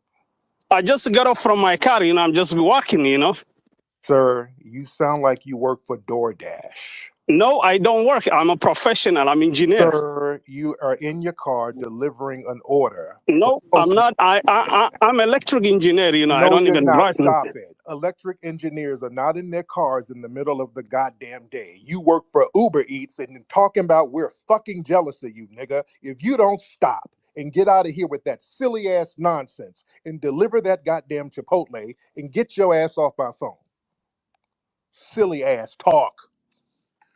This is what I'm talking about. Folks get on here and talk dumb.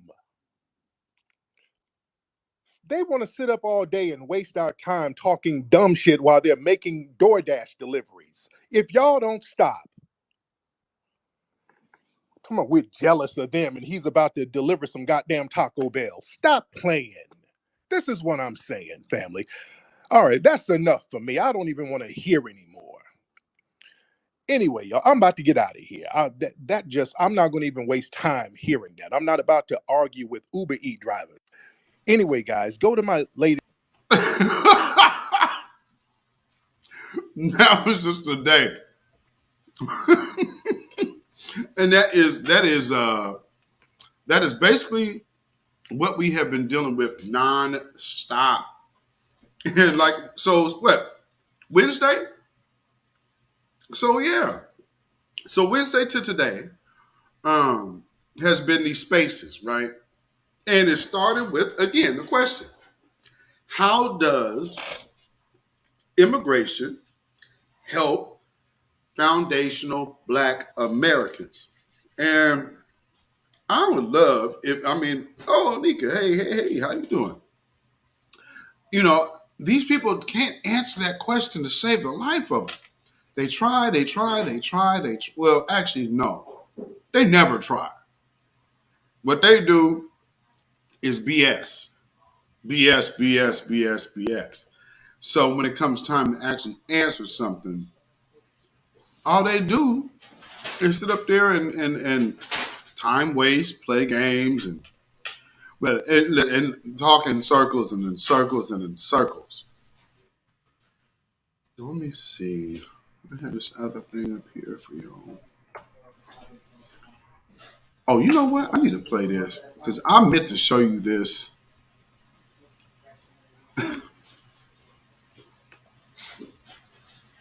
I meant to show you this last week. Come on. So because this is from Martin Luther King. I haven't seen an issue for me is how some of these people just spend their whole existence at this point doing a real big pander. And I get it, get your money. But at this point in time, it can't be at the expense of foundational Black Americans, and it definitely can't be at the expense of justice or our freedom or misconstruing our justice claim. So as I'm getting this next video ready, we're going to talk a bit about this sister who, let me see, I got this here, I think. Oh, something else that was said, because I want to go over some of the things that was said in these conversations. One of them was, of course, the insult of us being uneducated. However, they made a kind of an interesting accusation,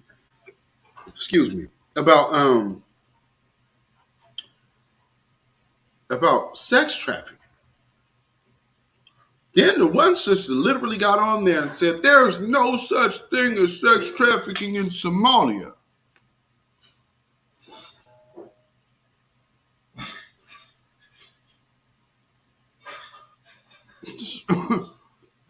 And, then I said, well, here, let me just look at some different figures. Let's look up some comparison data. You did? It's kind of interesting right there, isn't it? So let's see. The myths about human trafficking in Africa. Well, West Africa, sexual exploitation. That, that's a heavy amount. Now, what they're saying, forced labor in Southern Africa and forced labor in East Africa, forced labor in West Africa. That's a lot of forced labor in such a Black place. I'm just saying. Because we don't be fighting white supremacy here. That's not what we do, right? Well,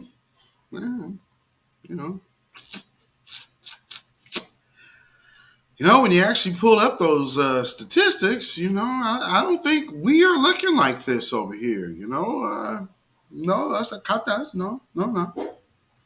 Ooh, we. Mm-hmm. Well, so here's the real numbers. 99% of victims detected in West Africa are trafficked within their own country region. Ouch. Ouch. I mean, you know, with all of us akatas and uneducated akatas, and we need to do our research. You know, unfortunate, you know, when you do, then well, damn, sometimes you get what you ask for, you know? I mean, I guess there is that, huh? Boys. Uh-oh. Well, this is interesting. Boys make up the majority of children trafficked in North Africa, primarily for begging. See, again, we wouldn't be taking a whole group of people just to go grift. That's not what we do here. We don't train up people in the attitude of grifting, and then to come over here and have so much to say. Well, it does kind of make sense now, doesn't it? Because see, if you can sit up here and say, "Hey, wait a minute, niggas," you have to share your money. I mean, this dude actually literally got off into space and told Tariq that if we got our reparations, we would have to share our reparations with other groups across the diaspora. Now, not to mention, now he gets on there, he don't make no mention of CARICOM. So, you know, you just going to act like nobody is aware of CARICOM exists. You know, it's like, okay, dude, yeah, we see how you getting down. So, you know, these are the games they play, but just letting you know, I mean, hey, I ain't lying on nobody. These are the statistics that are being given, and just that says a lot. Now, here's something else, a sidebar. You guys want to come over here and then because you're looking at certain people as being this or being that, right? And so you worship these people, and because they told you what we are, well, then their word is just law, and you have treated it as such. Well, you know, I just want to inform you, I'm from a place that is predominantly filled with all of those people to whom you love. And so much so that we make up less than 10% of the state. So we're like 3% of the state of Oregon. And this came out in the news today. So just be clear. When I say that Black people are only 3% of the state, 7% of the city. Well, actually, I think we're up to 11 or 15%. But nonetheless, that's where most of the Black folks are, clearly. Well, with that being said,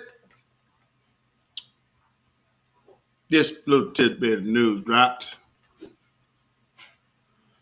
So, I mean, you know, I just want you to understand, when you see numbers like this, and you probably saw all of these fantastical stories that they told you about Black people being drug addicts and such.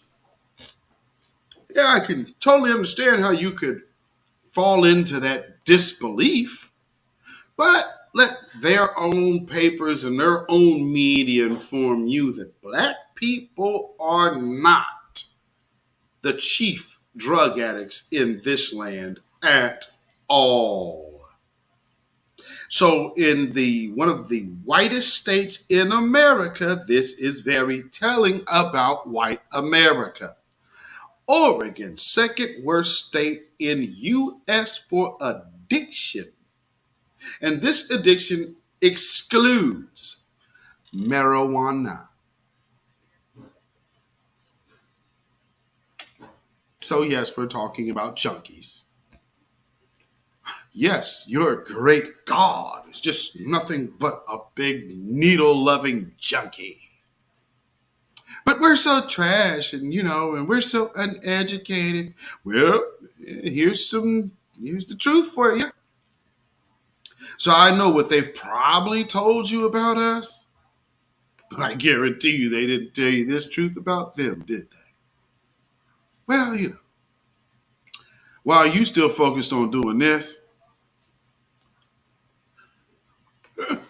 They doing this.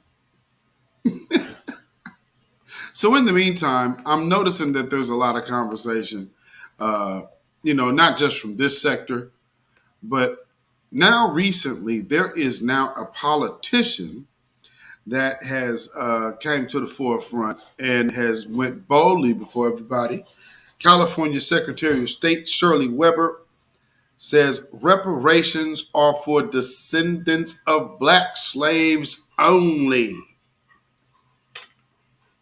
So see, this thing is starting to get serious if y'all ain't understanding. Now, check this out. I want to show you one of the responses.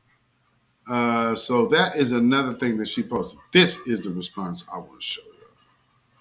So this is from, and that is not Kamala Harris. That is a Kamala Harris supporter. So that is the name of her page. So she says, if reparations for black community would there be for the Native Americans and Mexicans? Their land was taken and they've been subjected to discrimination too. Isn't discriminatory repairing for one group? I guess maybe is it, but it turns out being isn't it? Discriminatory repairing for one group, but not for other groups. Latinos for Biden and Harris. Well, that's a pretty interesting thing considering how Jim Clyburn has just recently patted himself on the back for getting a whole nother tribe some money. So they got just a whole nother avenue of set-asides. But I just want to also point out, here's this coalition that people often talk about, the black and brown. No, foundational black Americans ain't black nor brown. We are foundational black Americans, and that's all it is. We are from the foundation of this turf, from the soil. If you not, you ain't us, and it's very cut and dry. Now, what if you came back? And if you came by way of slavery, which most of all of you people who are hopping in the chats have not. So I don't know why that's even a relevant question, but of course you would be. But see, here's the whole thing. You're dealing with a sect of historians. And some of us have blood going back to Turkey. Some of us have whole religions to which they actually are one of the family names of. If you stick around, you'll hear it at the end of my broadcasts. Matter of fact, one of the Moorish temples is named after that. So here's the thing. Because you know why they call it Moorish architecture. So when you see all those arcs, and if you ever went to, say, Las Vegas, and you have seen things like, you see Bellagio, the Venetian, all of that was built by black folks, and black folks ran it. And before it fell, the last Doge of Venice looked like my partner Tony Ozier. So all of this, you got to know where you come from. We do. We're Moors. Y'all Africans and you are Kenyan, you're Nigerian. We are very clear on this. Y'all keep coming over here talking to us like we don't know who the hell we is. Sorry, you were misinformed, man. But you have to catch up to speed. We are well aware of who we are. And if you can't figure out that we are on that page, I don't know what to tell y'all. Time to pack up and head back, maybe. Because we can't do nothing for you, man. Now, with that being said, you might see some of these other people, but be clear. These type of individuals don't represent us either because they are the ones who can get out there, talk a good game, but they ain't about no actual tangibles other than chicken dinners, catfish nuggets, Cadillac deals, and the such. Oh, and clout. Everybody's got a right to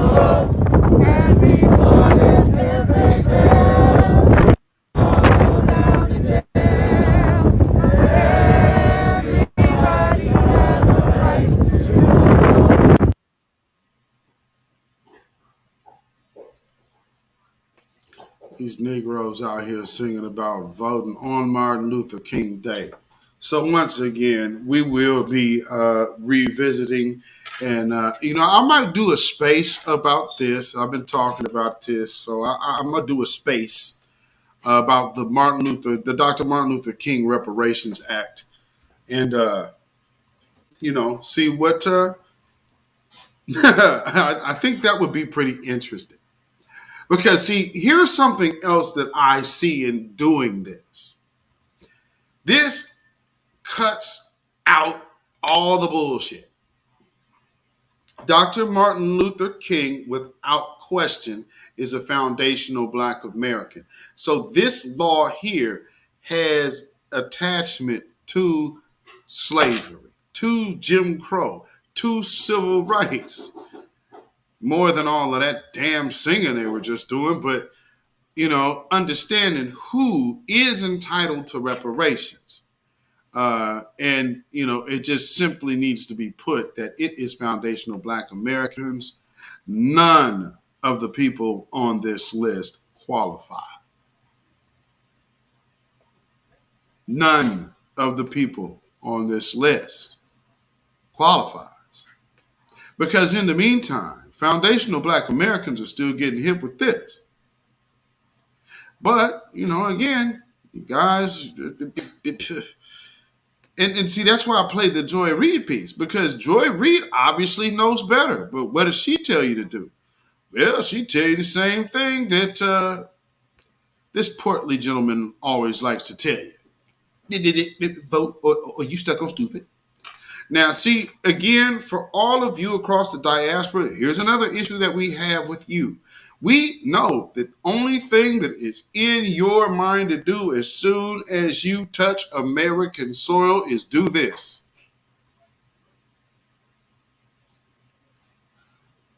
And that ain't us. We don't move like that. We know better. Now, granted, there's some of us who don't, like the one you see in this picture. Unfortunately, people like that still can find ways to make excuses for people like this.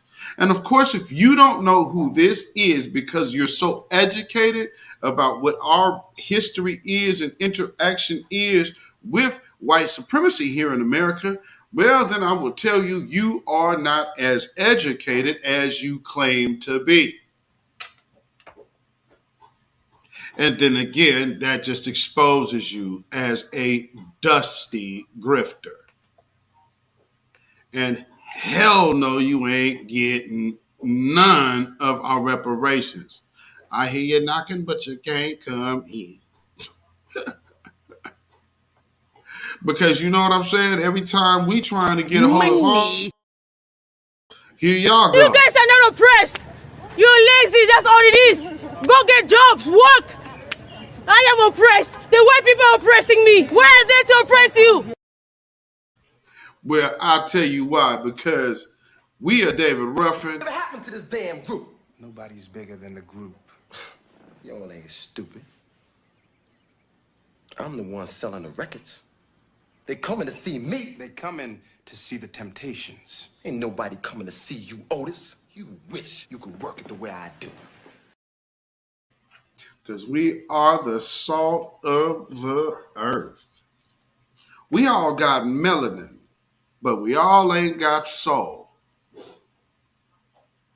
And there's that part. So, without further ado, let's hear another one of our foundational Black American scholars and teachers right now that is also, that I just spoke of, who is giving it to you, which is luckily taking a heads-on approach. Now, again, I understand that they're going to have to put people out here, but they also understand the pressure is different. So let's see what the sister has to say. Chair and those of you on the committee for the work that you've done. The dedication that you have to this effort is extremely important. And I want to thank you for serving on this committee, this task force. The work that you're doing, I know you know, will have a profound impact on all Californians and this nation as well. I've been contacted by many as a result as the author of AB 3121 concerning what we're doing, how far we've gotten, as well as what my intent was when I authored the bill and put it on the floor of the Assembly and the Senate and lobbied to get it signed by the governor. As you know, the national debate concerning reparation has been going on for approximately 40 years without clear resolution and improvement. Some cities have taken it upon themselves to bring the discussion and provide some compensation for many who have been adversely affected by slavery in their economies, as well as looking at the devastation that it has had on African American communities that has resulted in enormous wealth gap in this nation that will take decades to close if no aggressive intervention occurs. AB 3121 was a major milestone for California and this nation. California, I believe, and is the largest state in the union. It is the 5th largest economy in the world, and one of the and interestingly enough, one of the farthest states away from what we would consider the Deep South, the heart of Dixie.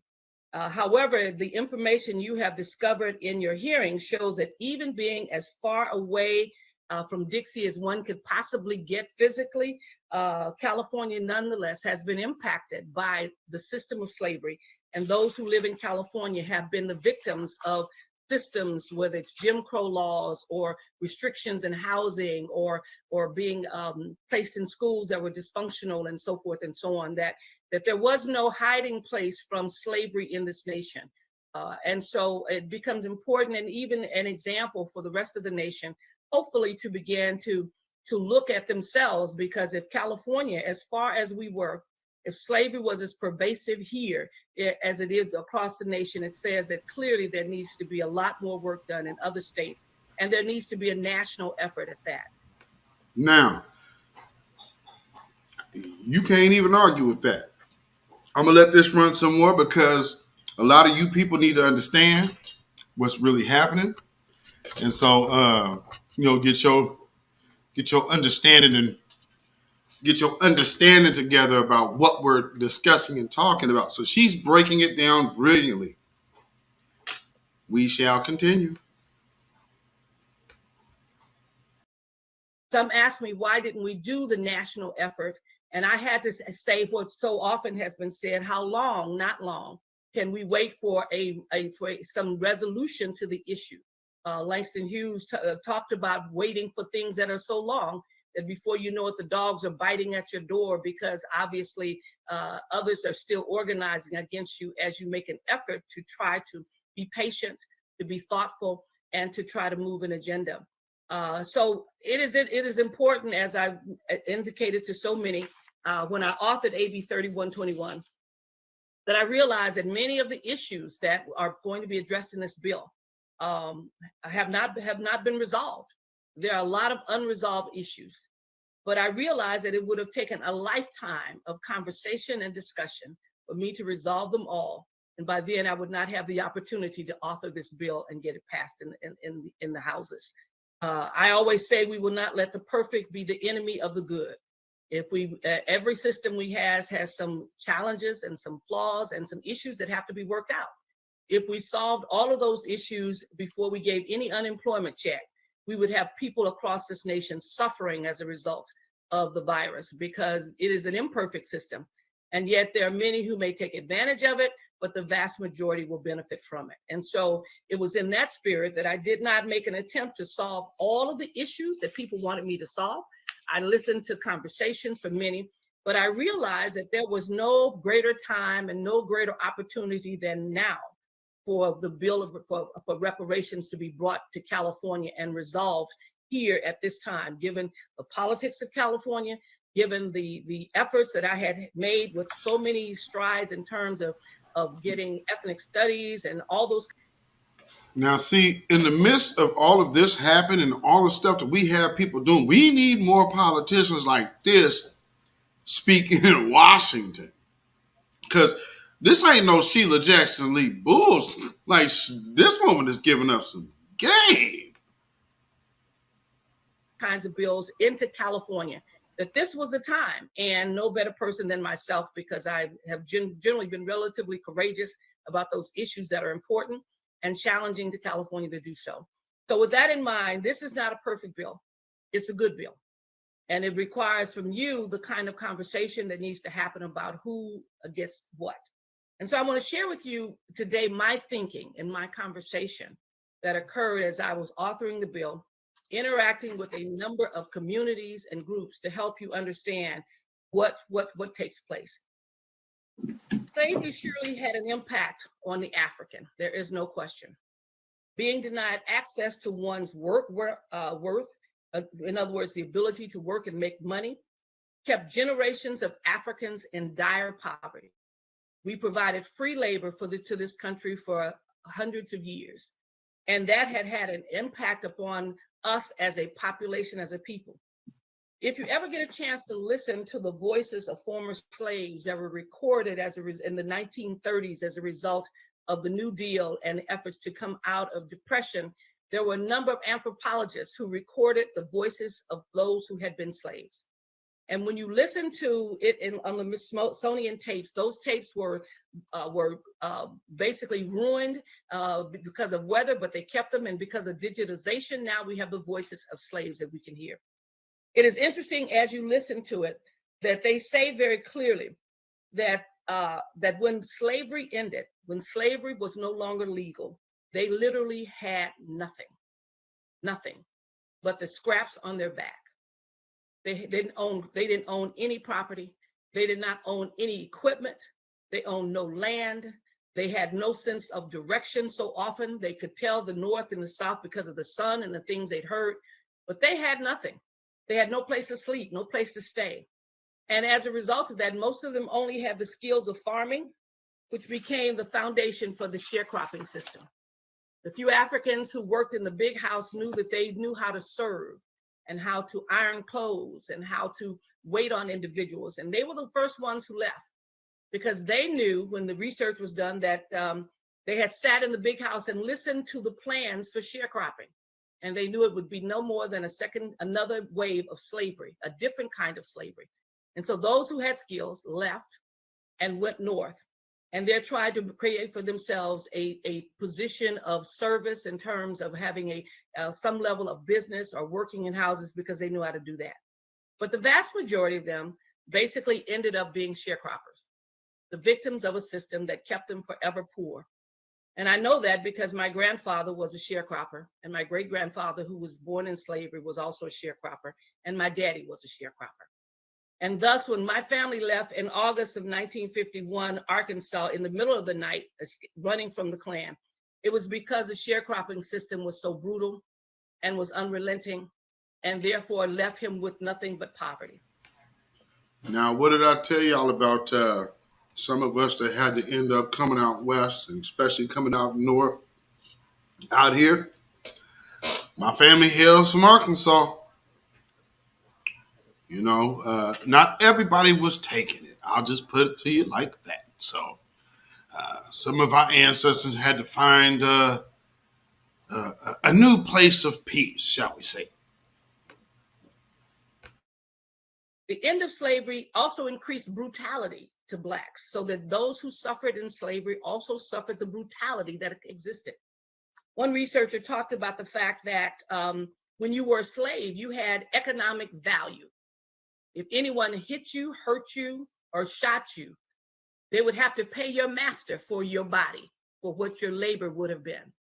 But once slavery ended, you had no economic value at all, which meant anyone could shoot you, kill you, lynch you, burn you, and they owed no one anything for your life.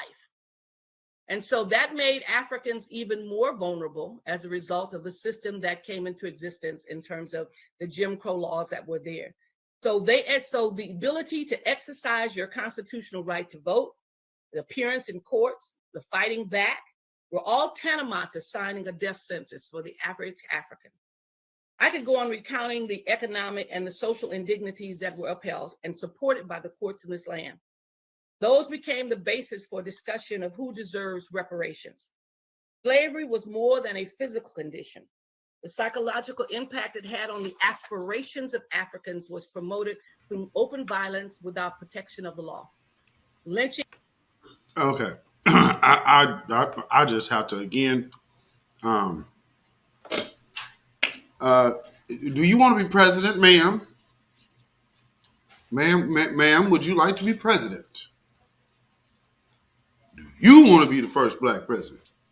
Because I ain't heard no politician talking like this, other than Brother Marcel, who's coming, but an actual sitting politician? Oh, no, I ain't heard nobody talking like this. I have not heard nobody talking like this. Ma'am.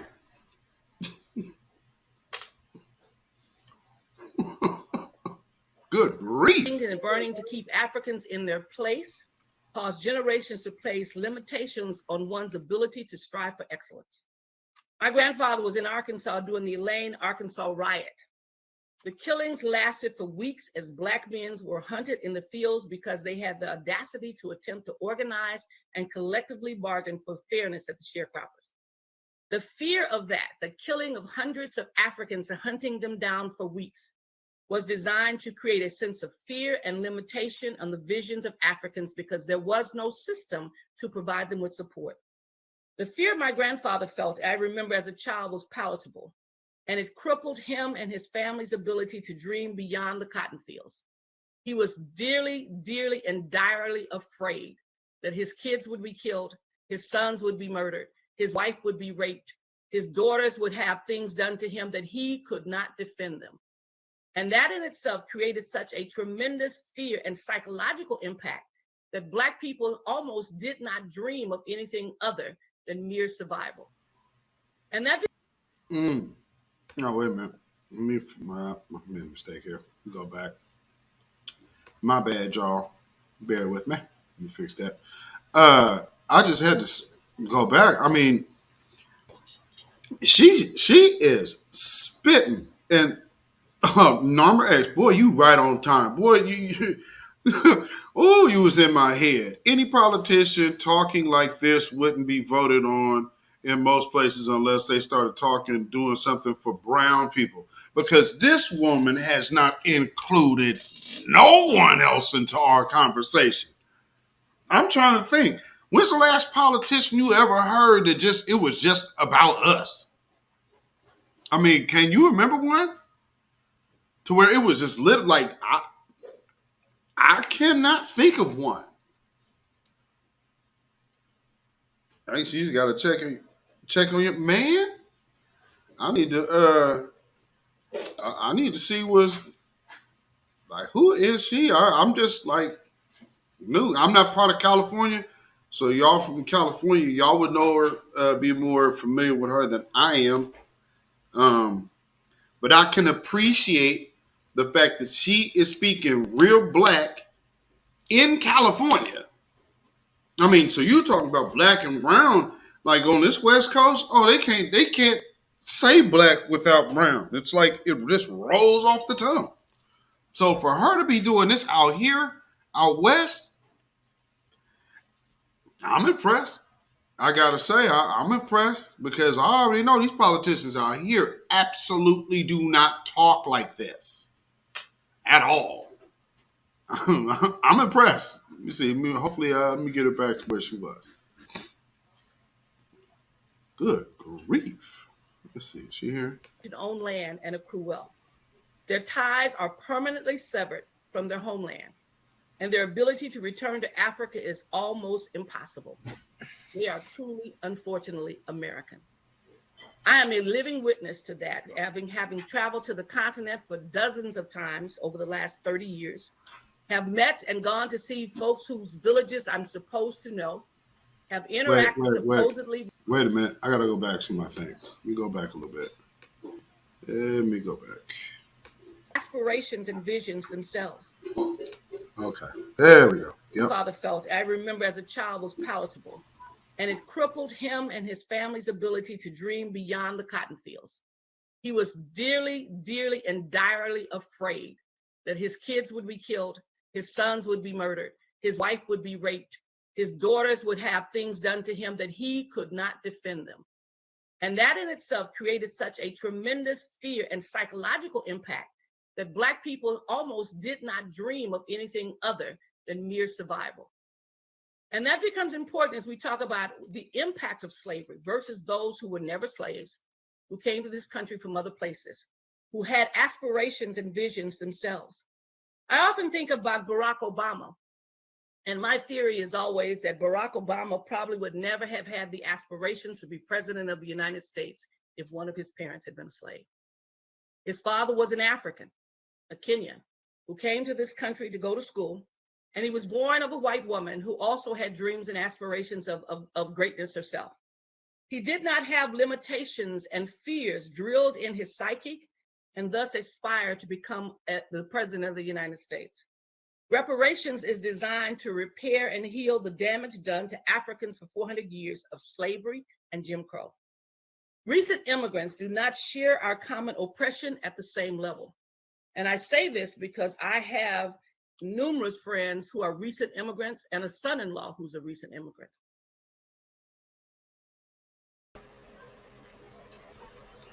Right, did y'all hear that? She made it very plain. Very plain. She even has a son-in-law that's an immigrant, not entitled to our reparations. Ding, ding, ding, ding, ding. Now she's a politician. What is she stupid too? Because, well, you know, I mean, she's a descendant of the slaves, and you know that intellect and the low intelligence and all of that garbage. She's a politician. She was able to get elected in the state of California. Multicultural melting pot, California. Need I say more? They can trace their ancestors. My son-in-law is a Kenyan. And when we went to Kenya, we were able to see hundreds and hundreds of family members who could trace their lineage all the way back for hundreds of years. We visited the burial sites of his grandfather, who was one of the chiefs of the Kikuyu. And my grandkids had an opportunity to touch the hands of ancestors that went back for generations, and to see pictures and to visit grave sites. Things that I have limited knowledge of and access only go up until maybe 1870, but not to the depth as that my son-in-law experiences. Reparation is for those who are the descendants of slaves first, because of the devastation they suffered from hundreds of years of no wages and no ability to own land and accrue wealth. Their ties are permanently severed from their homeland, and their ability to return to Africa is almost impossible. They are truly, unfortunately, American.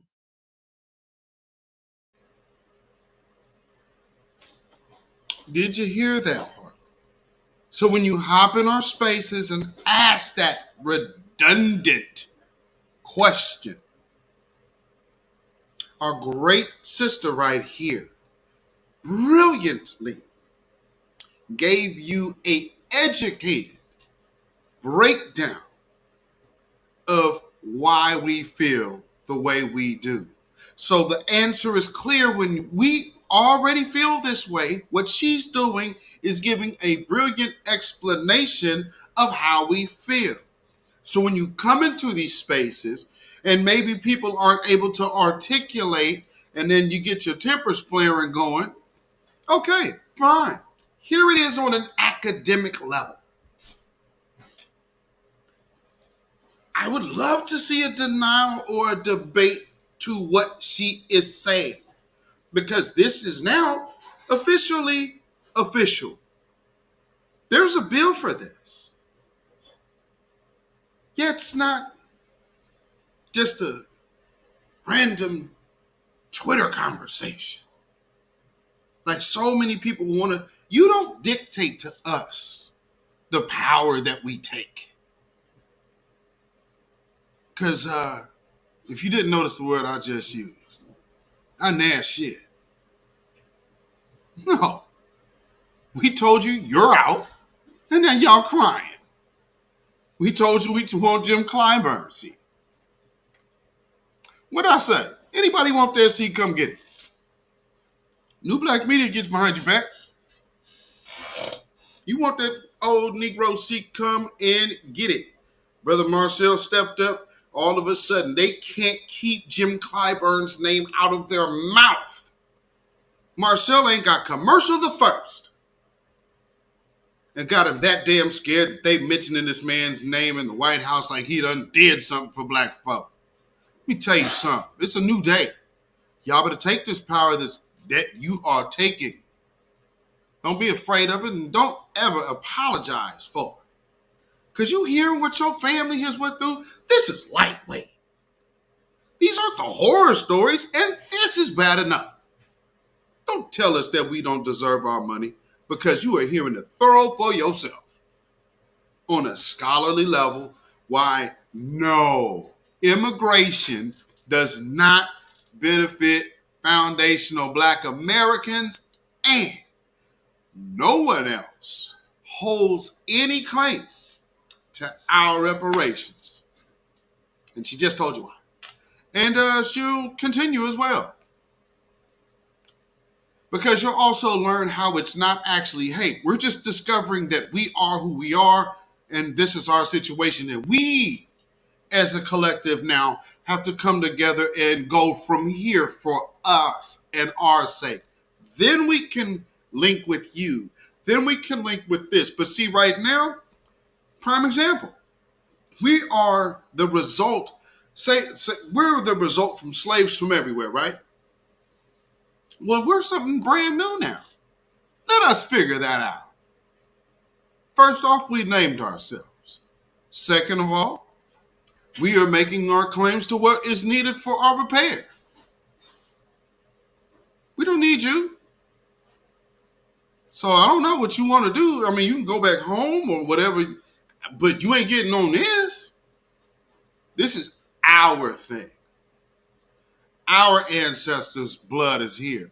Our ancestors' bones are here and in that damn ocean. Kiss our black ass.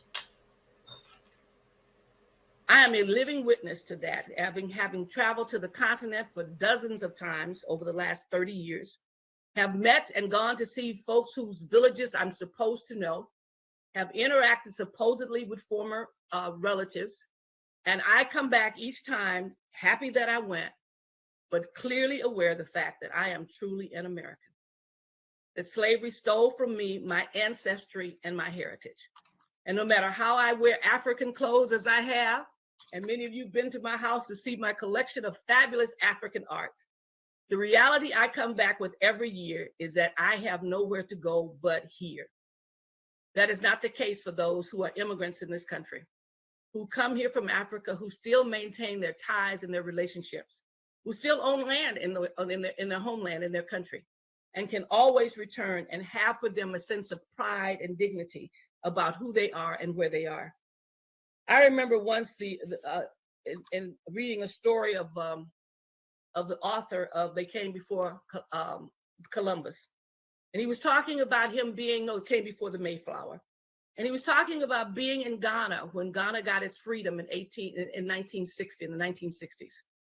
And Lerone Bennett was talking about watching those around him crying at their freedom, their love for their country, and how he felt like such an alien in the world because his homeland had been stolen from him, but equally important, he had not been completely embraced here. And so he didn't have the same sense of love and tears that he saw. And he felt so much that he was left without a homeland and without a place. African immigrants freely come to the United States in search of a better life should not be eligible for reparations. Whether they found a better life or not, they could always immigrate back to their homeland and reestablish themselves with their indigenous families. The debate may continue, but there is one thing that I'm very clear about. Those who are descendants of slaves had and have the impact of that system living in them and either driving and altering their aspirations. Those who were free during that time frame also may be able to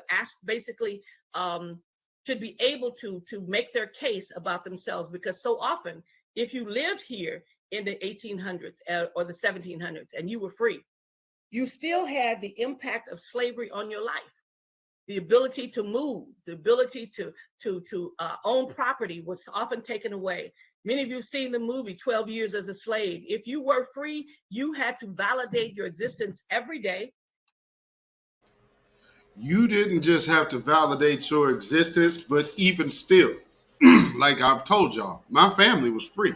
It still ended up in slavery. So yeah, it did, just like 12 Years a Slave. Better believe it. And someone could take your identity card and tear it up, and you immediately became a slave. That your whole existence depended upon someone validating, that someone white basically arguing your case for you in terms of your freedom. So those who lived during the slave period, and even if they were free, were never fully free and did not have access to the resources oftentimes that they needed to maintain their life and to be free. So I'm very clear about a couple of things. One is that I would never have written this bill if I thought at some point in the process of providing reparations that I would look at the line, if there was such a thing as a look at the line of those standing in line for reparations, and that I would discover that those at the front of the line were those who had very limited, if any, impact at all from slavery. I would be very upset if I discovered that only those who had the resources, who had the greatest amount of information, who had been more prepared than others, found themselves at the front of the line.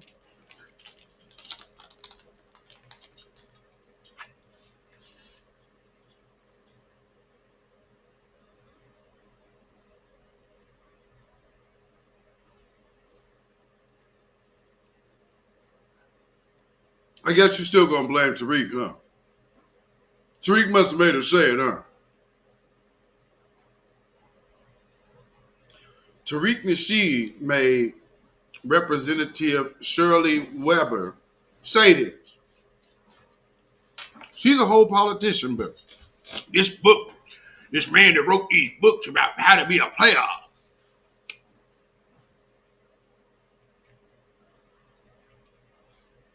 Oh, if you didn't know what I do here, I'm Beatzilla. What I tend to do is kick your ass with education because I understand how many people think we so stupid.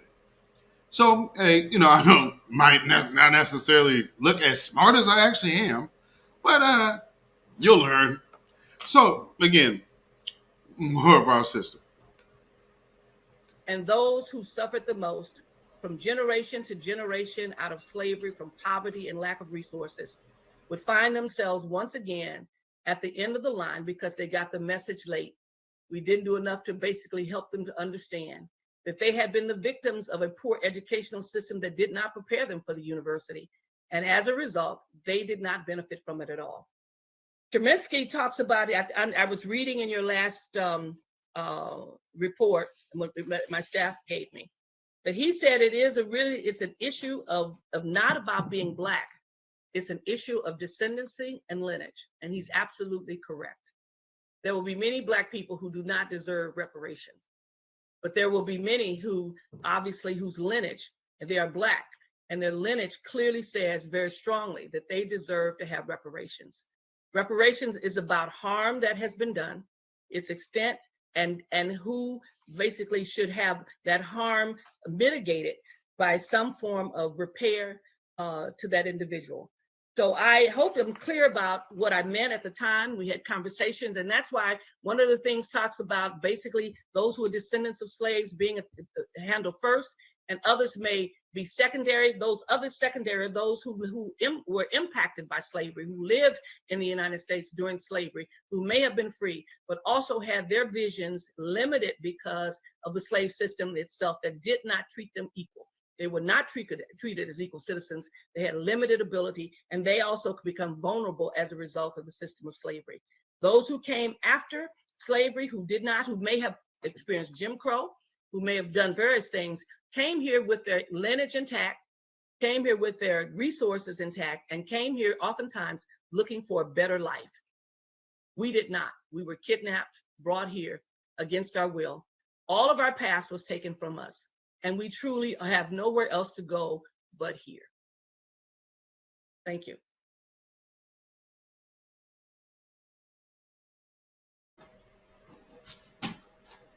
Well, I hope I have given you a solid education on what you couldn't seem to understand about why we feel the way we feel. See, if you can't see what she just said, she didn't make it about bashing anyone, now did she? No. What she did tell you is we fully recognize the position we are in. She's a politician. So you're going to tell us that now she doesn't know what she's talking about either? Because, if we did our education and if we study and if we go, shut up, nigga. We ain't you. We know this.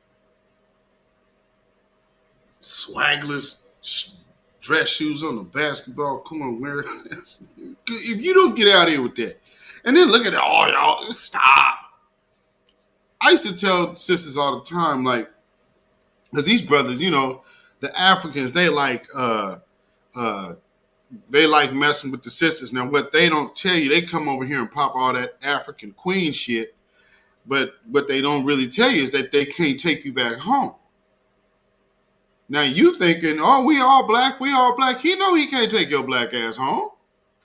He gonna have his fun with you. Man, you might even get all the way to thinking you finna get married. He be like, oh, my father make me go home. And then he puts the pressure on you about having to get married right now and going to Africa. Easy way out.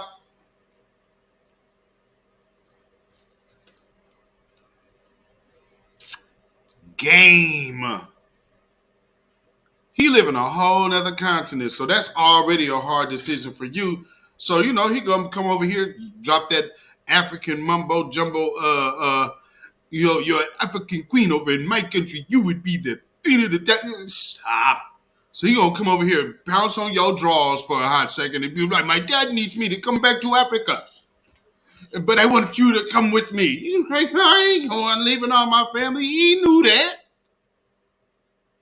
It's game. He had his ticket out. Ready-made ticket. See ya. Finna go over to Europe and go get him one of them Italian girls. Now, he could take her home. Shoot, his family may go to Italy. They'd be, oh, yes, we get us dual citizenship in Italy. But yeah, man, y'all do yourselves a favor. And there's something I've gotten to that I enjoy doing. Because, if you can't travel, at least there are people out here that do videos of landscapes and stuff like that. But one thing that you'll notice when you're looking at all of these different places abroad, especially on the ground tours, when they're just walking through places, you can see the demographic of the people. So you see where we are, you see where we ain't. Like typically over in the Mediterranean, which is beautiful. I mean, let's consider this. Imagine a group of black folks living off the Indian Ocean. If you could maximize, let's say, maybe tip of where Ghana used to be, because Ghana's further up. That's a whole nother thing. These Ghanaians be acting like they got some kind of tie to Mansa Musa. Man, y'all ain't no different than them people sitting over in Israel right now. Y'all ain't them people. And y'all be talking to us like we stupid. Like everybody in America just don't research history, don't be going and learning history. Like, what's wrong with y'all? Y'all really let them people tell you we was monkeys, huh? My Lord. I mean, it just really makes you wonder, because you listen to how these people come at us. Now, Tariq was trying to get the same point as that woman. Now, she told a personal story. But again, everybody that I've heard, Foundational Black American, was just trying to make that same point. What did she say that sounds like it's an attack on Africans? When we're talking about us, all of a sudden it's an attack on Africans?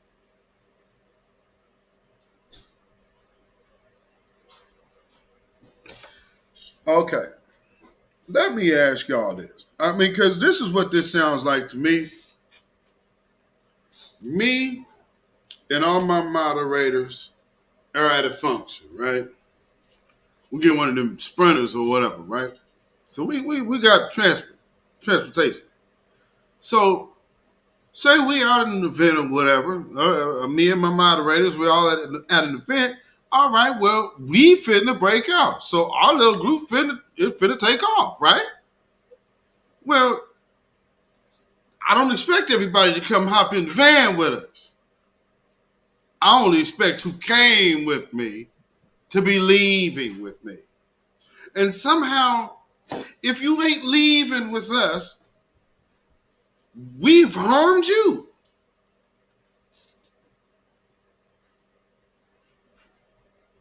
I mean, this has been the tone of these conversations. And thank the Most High that they finally, after 36 hours, spit it out.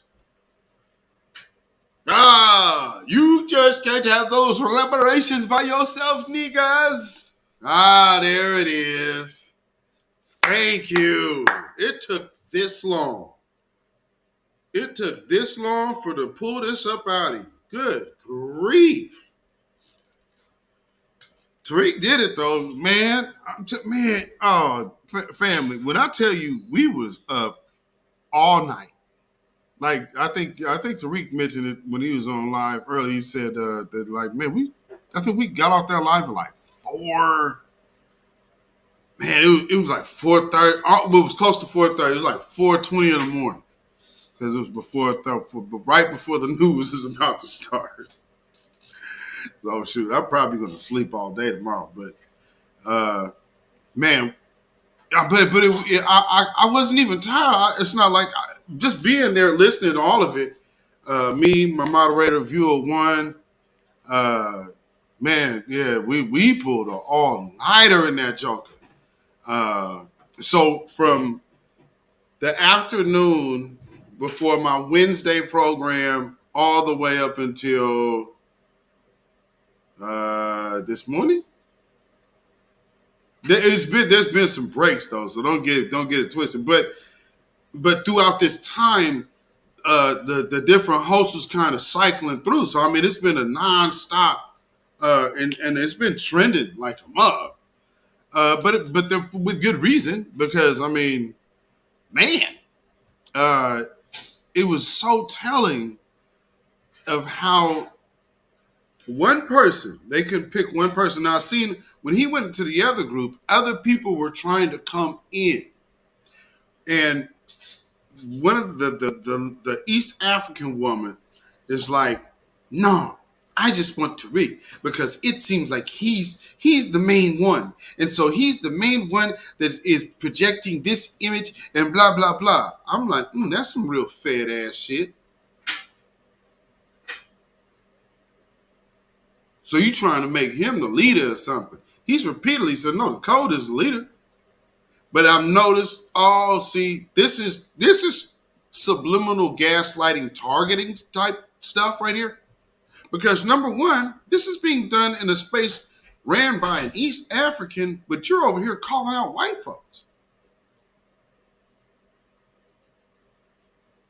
So we say we need something, right?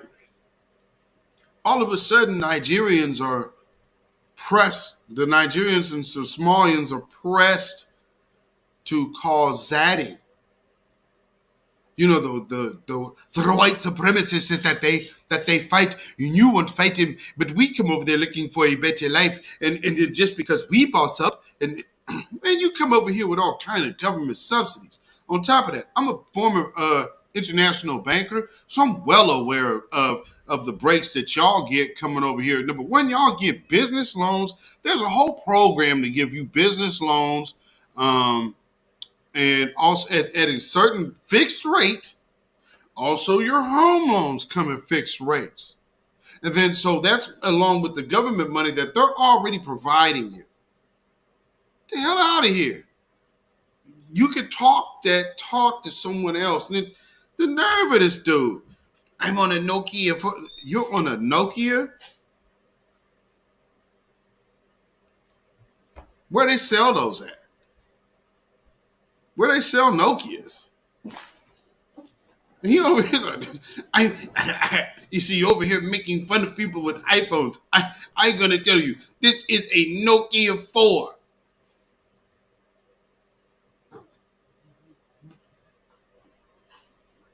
Has anybody in my chat? Anybody y'all ever heard of a Nokia 4?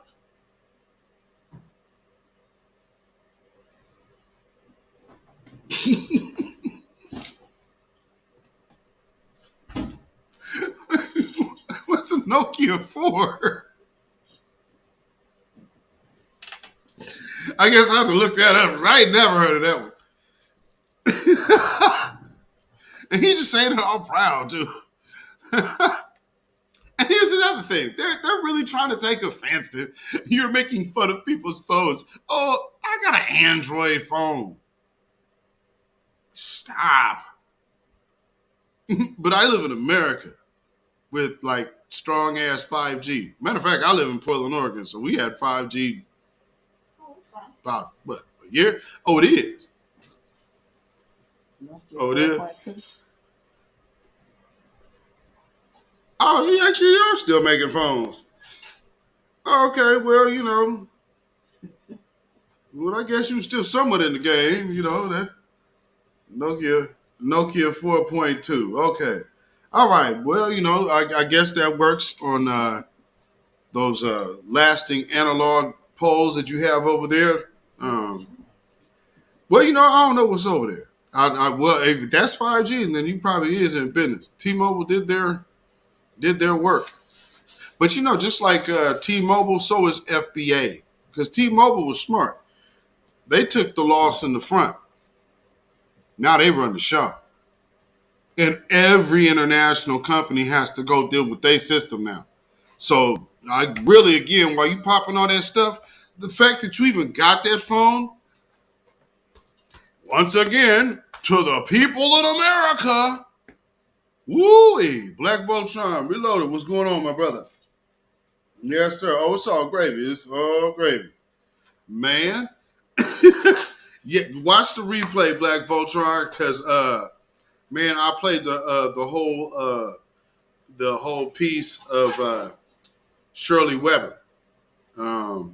So Representative Shirley Weber, where she is informing very eloquently everybody how it is only foundational Black Americans, the descendants of chattel slavery right here, that are deserving of reparations. And then secondly are the other freedmen who were here, who were still affected by the problem of slavery, because it's not like they were free. So she put it together very eloquently.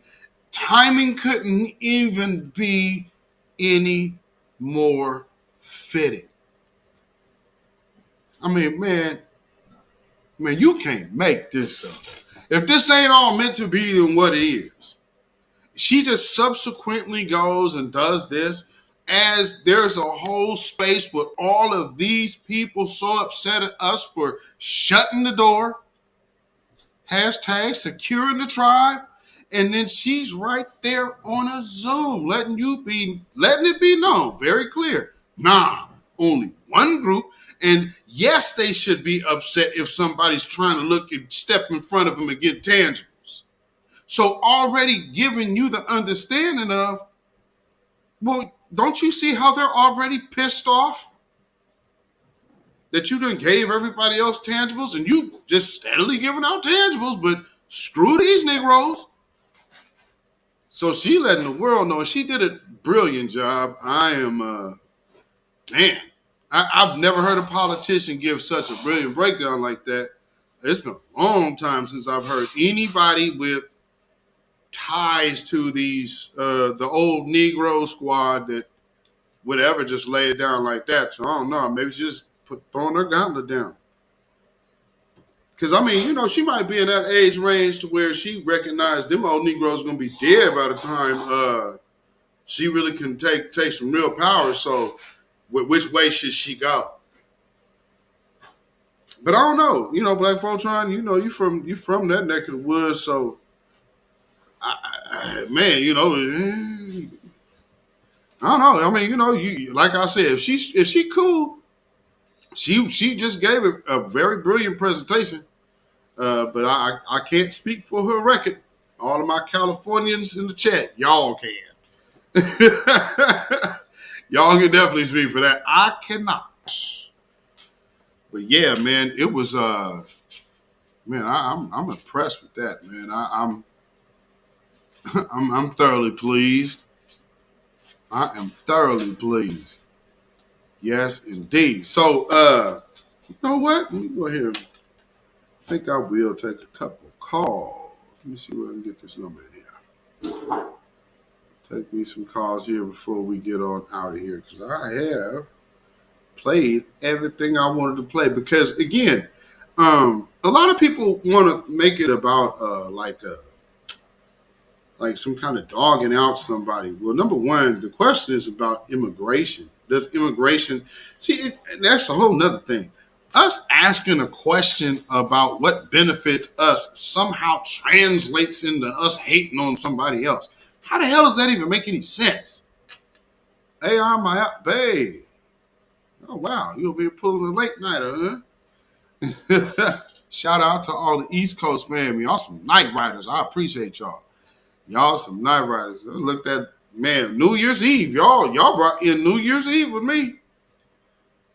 I did 5 hours. Did 5 hours on New Year's Eve. It didn't feel like it, but you know, when I'm playing music and now I'm doing the musical breaks, that does man, it make this night go long. Like I say, kicking it with y'all crazy folks, man. Kicking it with y'all crazy folks. So yeah, let me go ahead and put this number in the chat. There we go. Put that on in the chat. Let me pin this. Okay. So let me put that in there. Let me bring this up. And so once again, let me play this little, we're going to do the Friday interlude because, you know, it's Funky Friday. And as we do here, we always have a good time. And we also have our own certain feelings here. And, you know, again, anybody who has a problem with foundational Black Americans making a call for their reparations, you know, especially everybody who showed up at January 6th and all the other ones, and all you Black Biden sexuals who, yeah, bro, we just got to do it. Hey, this goes for you too. First was the controversial Reverend Jeremiah Wright. I say America, America's mother, America's daddy, America can eat a dick, America can lick the balls. On some real shit.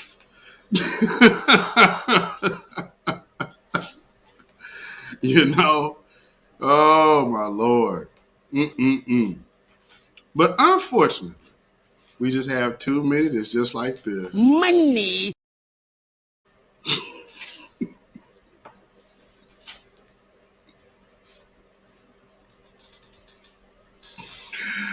Oh man, like I said, you got they be going from this. You guys are not oppressed.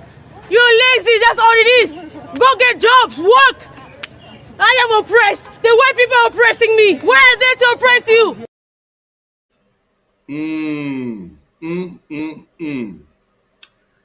To this. I remember your laugh when I was at my worst. Let me tell you, piece of scum, I'm supported from above. Your man in my DMs while you're talking shit behind my back. All the shit you said made you look like a little bitch that had your opinion, bitch, fuck that. What do I think of you? How I love in your face, bitch, if you only knew. Ha ha ha, ha ha ha, ha ha ha.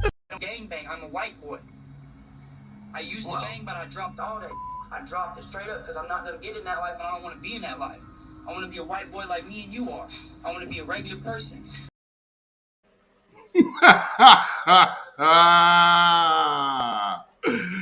So yeah, we have fun here from time to time. We crack jokes.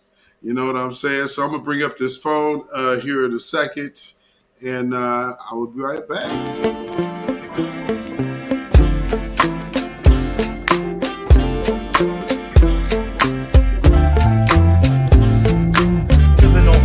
Time the clock tick faster. That'll be the hour they knock the slick blaster. Dick dastardly, a Muttley with sick laughter. A gunfight and they come to cut the mix master. And living the true gods. Giving y'all nothing but the lick like two broads. Got more lyrics than the church got ooh lords. And they hold the mic at your attention like two swords. Or you the one with two blades on it. Hey you, don't touch the mic like it's AIDS on it. All right. So y'all know how we do here. If you are new to this broadcast, first time callers are first of the line. So if you have not called this broadcast before, you are welcome to call, and especially if you disagree with what you have heard tonight. I would like to hear why you disagree. So by all means, that number is at the top of the chat, so you can feel free to call right now. And I understand how it goes because we see a lot of people out here. Divestment, weave, babbling, bro. Man, I'm telling you, it's like everything I heard in these spaces, it was just like it was the same line, and it sounded almost scripted.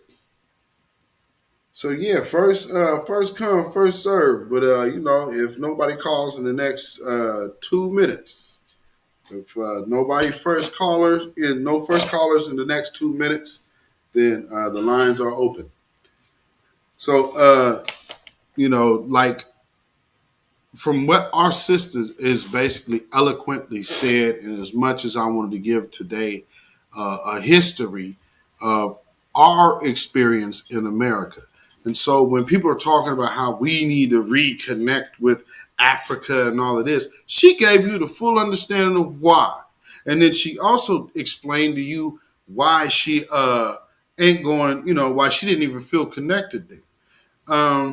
I guess for all intents and purposes, Joy the Groove felt the same way. And if y'all didn't know, she's also from here. So I don't know how many of y'all knew, but she's from Portland. A lot of people don't be knowing who, like, oh man, there'll be Portland people everywhere.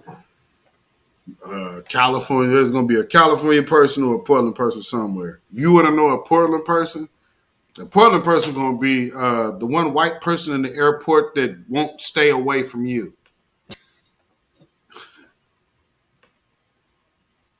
All right. Let me get you on in this and get you in this piece. All right, my brother. Let them know what you got and where you calling from.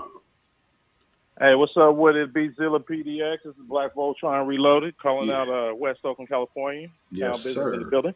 Yes, sir. What is going on, my brother? Good to hear your voice. Right. I thought you ain't gonna jump on my case since I'm on some earphones, right? Because I cooked these green beans. Oh no, brother, it's all good. Do your thing. Okay, man.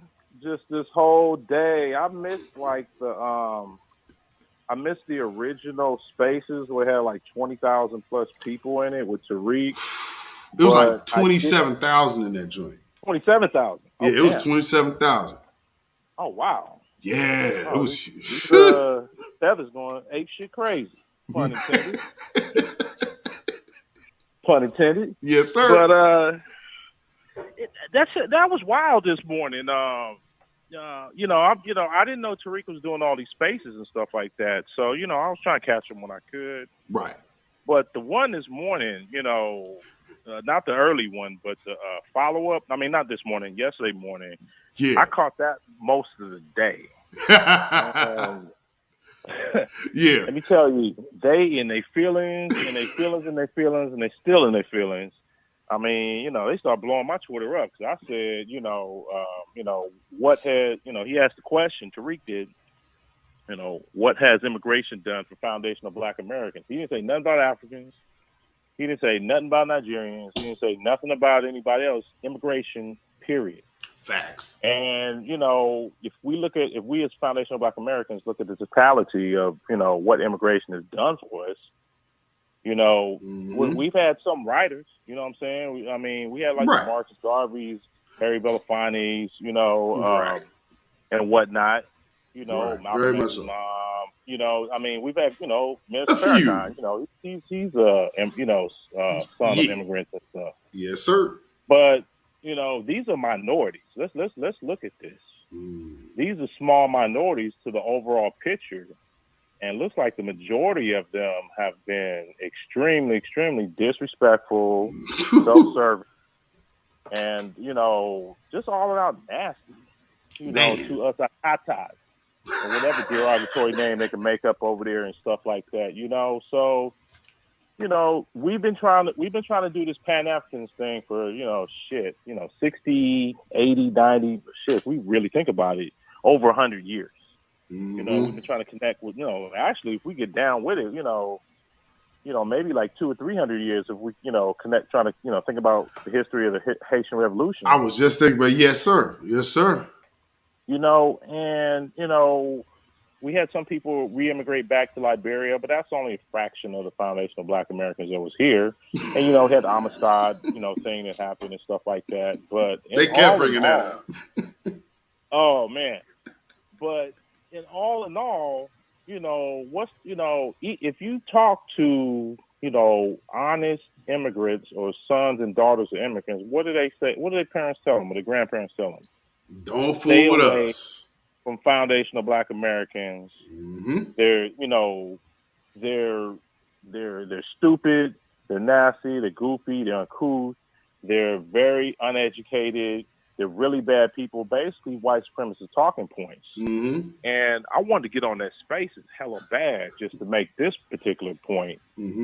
It's like, you disrespectful motherfucking tethers talk all this bullshit about how you so goddamn educated. Motherfucker, we had PhDs back in the 1900s before you even had a goddamn country. The fuck are you talking about? Oh, facts. Our grandparents and great-grandparents have been educated. Look here, man. My great-uncle was a graduate at UC Berkeley around 1903, okay? He graduated from the School of Dentistry at UC Berkeley. You know what I'm saying? And went on to become a very successful dentist. We talking 1903, during the height of Jim Crow. All right? This is before any one of these motherfucking African countries were even established. What the fuck are you talking about? We are uneducated.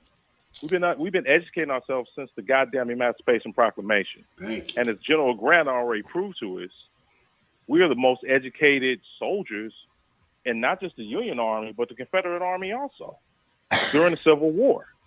So this is revisionist history, man. And we need, you know, we all of us foundational Black Americans have to get our history up to speed. You know, I'm still studying myself, and I understand we got work and everything we got to take care of. Absolutely. But we got to get ourselves up to speed so we can just cut these white supremacist talking points and this tether babble down. You know, cut it down to smithereens. For real. Know, we don't need these motherfuckers who's repeating these same white supremacist talking points when it can be easily debunked. For real. They don't want to hear this. And it's the truth. And what, you know, what I was noticing is that they were coming down to the point to where they was just willfully lying. So that's why I said the dusty grifters, because now you really willfully trying to hustle us, and it took the 3 days because everybody kept saying something. Then you finally got the one dude that got in there and said, "Okay, Tariq, what is the end game?" It's like, end game? What you mean? There is no end game. It's just we get reparations. But see that, and so I'm peeping the language he's using. It's like end game. So he got down to it. It's like, well, if you get, and he knew the amount of money. Right. Oh, really? He knew the amount of money. I was like, oh, they watching this. Well, you know, you're gonna have to share that with the diaspora. The fuck we will. You wasn't in these goddamn streets getting shot the fuck down by these white supremacists. The fuck we will. For real. You can kiss our black ass to the inner reaches. Man, you know? Double fuck that. You and your mama. You ain't double getting a that. goddamn thing. For Fuck real. you ain't getting shit, bitch. You ain't getting a motherfucking thing. Not one red motherfucking cent. Man. You ain't even getting a sliced penny, a fragment of a goddamn cent. Not at all. Sit your monkey black ass down, For okay? real. And deal with it. You chose to immigrate over here, and that's it. You made a choice, so you chose to accept all of the negatives and positives of coming to the United States of America.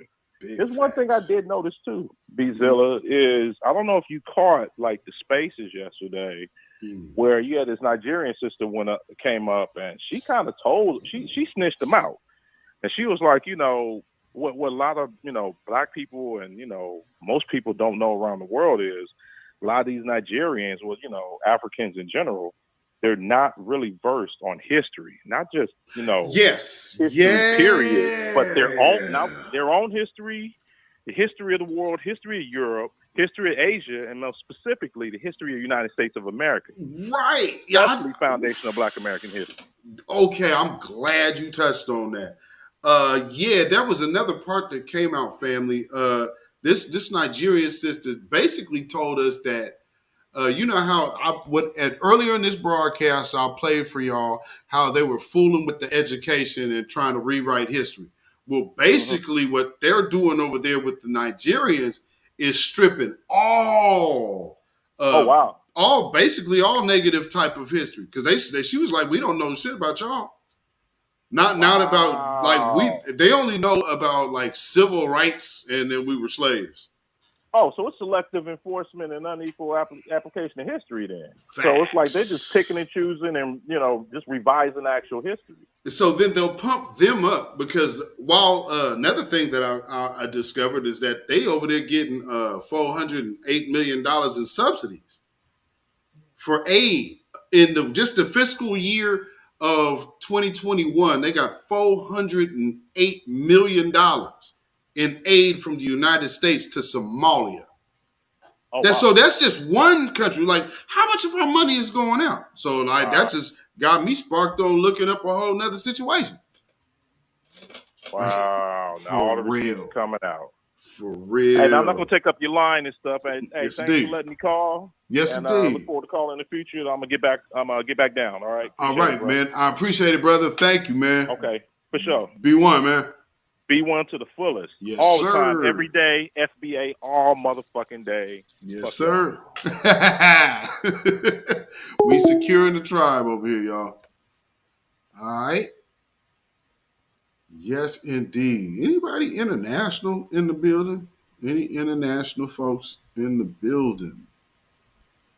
Where my international folks at? Conscious Outlaw. What's going on? What's going on? What's going on? Norma X, Dervis. All right. So yeah, man, shout out Black Voltron for calling in, hitting the spot. Dropping that good heat as he always does. Let's see here.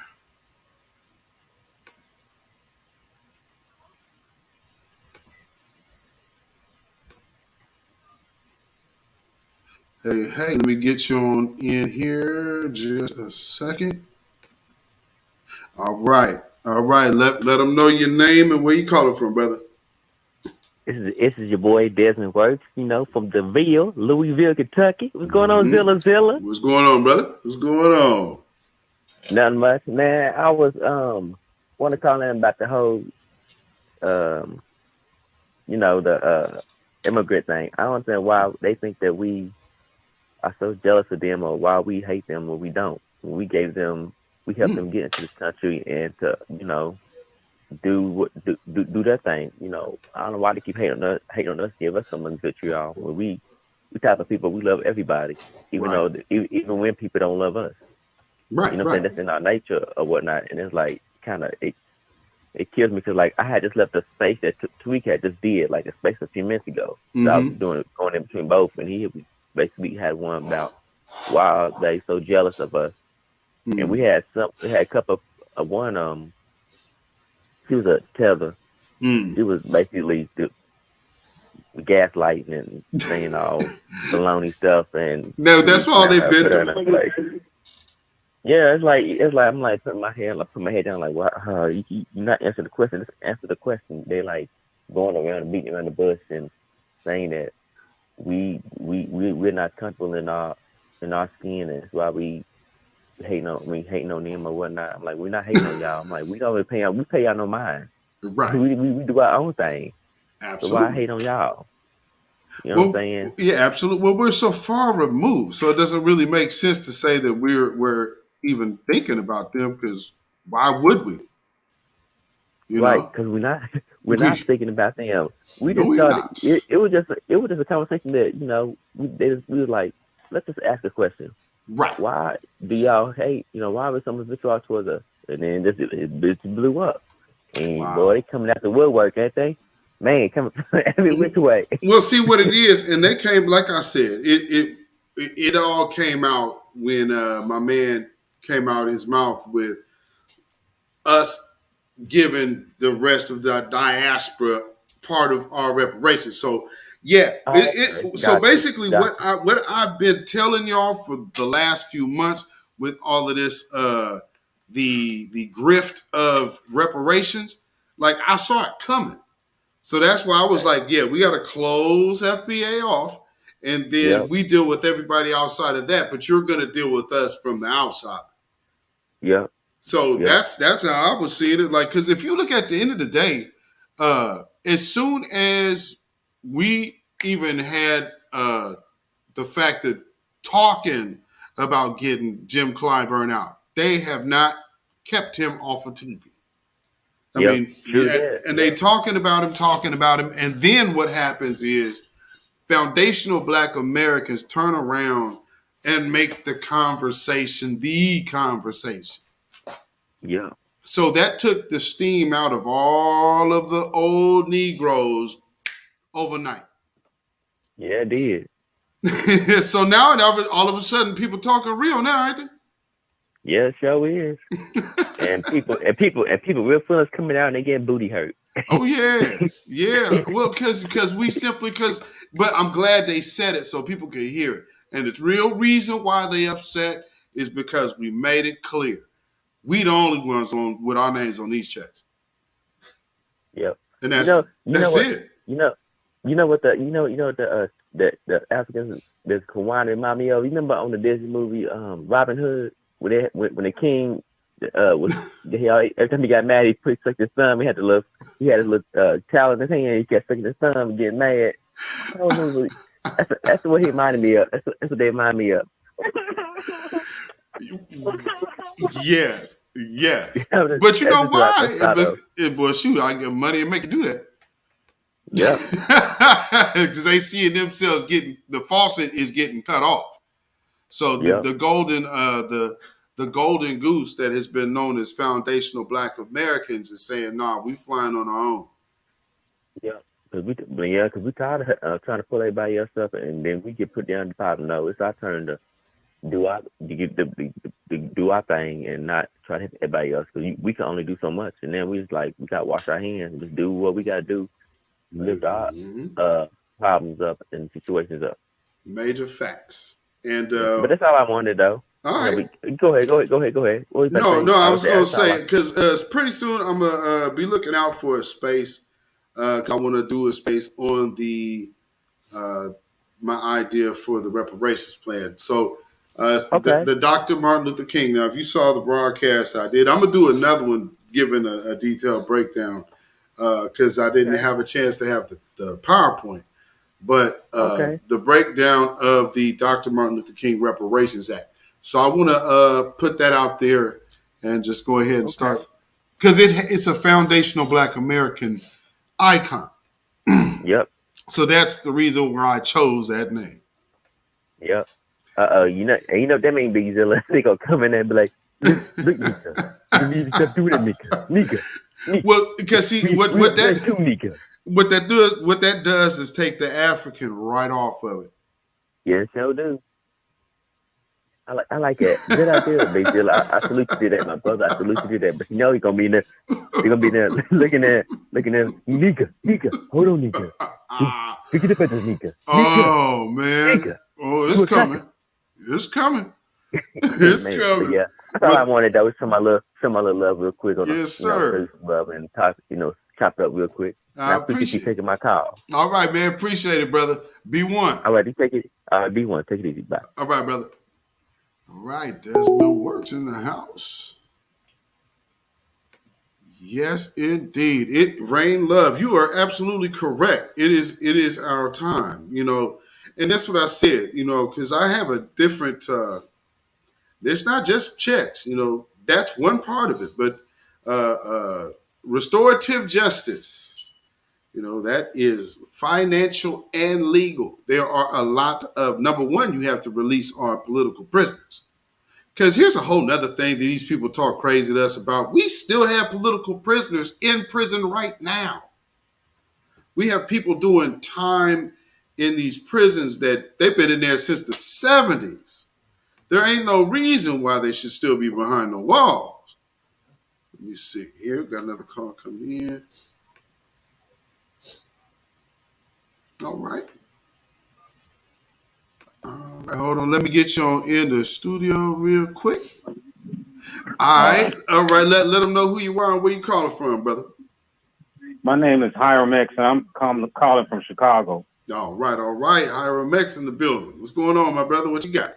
I didn't have a lot to say, disagreement as far as disagreement is concerned, but I just wanted us to know, as ADOS or whatever you want to call us, that we have a rich heritage and our bloodline is so strong. And I want to give an example of a man named Thomas Fuller, who was sold into slavery in 1724 at the age of 14. They call him the Virginia Calculator. And they asked him, they said, well, how many seconds has a man lived who was 70 years old, 17 days, and 12 hours? It took him about a minute and a half to say 2,210,500,800 seconds. So we have the mind and the mentality to do what we need to do. And we just got to use it and unite. I agree. All right, bless up, man. I agree. Yes, this sir. This is my first time listening, man. My first time listening, but I'll check you again. Hey, man, I appreciate it, man. Where you from, by the way, man? I hear an accent. I'm from Chicago, but I play reggae so long. Oh, I'm from the south side of Chicago, Oh, yeah. Yes, indeed. Hey, man, but I see the company you keep, so it wears off. You already speak in patois. Yeah, a little bit. I got you. Bless up.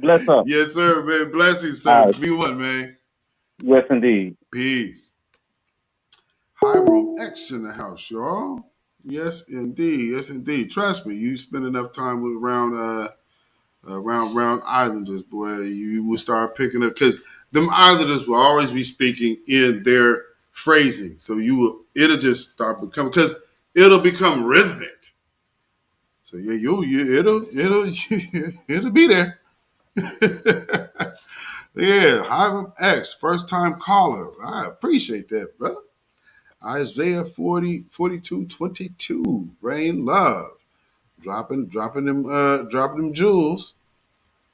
So yeah, it's been very interesting watching the hit dog holler thing, because again, it's just immigration. There's no particular group that is picked out. All right, get it. All right, let me get you on in here. Let me see. Wait, let me get you. All right. So I got you on in here. Let them know who you are and where you calling from, my brother. Peace and greetings, Royal Fam. Peace and greetings, Beatzilla King. Yes, this sir. is Silent D calling out of Atlanta, GA, originally from South Carolina. Mm-hmm. The home of the new future Senator Marcel. Oh, yes. I'm going to make sure he gets in there, too. Man, telling you. And he's been, and another thing, too, this is what also got them nervous. Because he's been in these spaces, too. So that long marathon, he was right there. So Oh yeah. yeah, so oh man, that was crazy, but it was very telling. Mm-hmm. I mean, because I just happened when I got off of my live Wednesday, I was like, okay, I'm gonna go sit down. So I think I watched what ended up being an episode of The Mandalorian, but and then later I was like, okay, after that, what am I gonna do? I got back, I was like, what, these cats are still on? Man, we was on from then till like 4 a.m. Oh, I figured we'd go on for quite a while. That it did. I figured it would. And another thing that had them nervous about Brother Marcel was how he never changed the subject about reparations. He made sure it stayed on that track. Mm-hmm. He didn't get sidetracked. No subject changes at all. At all. I mean, it was so thorough. And so,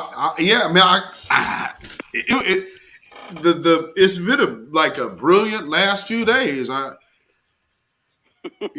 Just watching the shield go up, and then seeing them young brothers like watching from my generation all the way to the youngins, and all just on code, and then they lost it.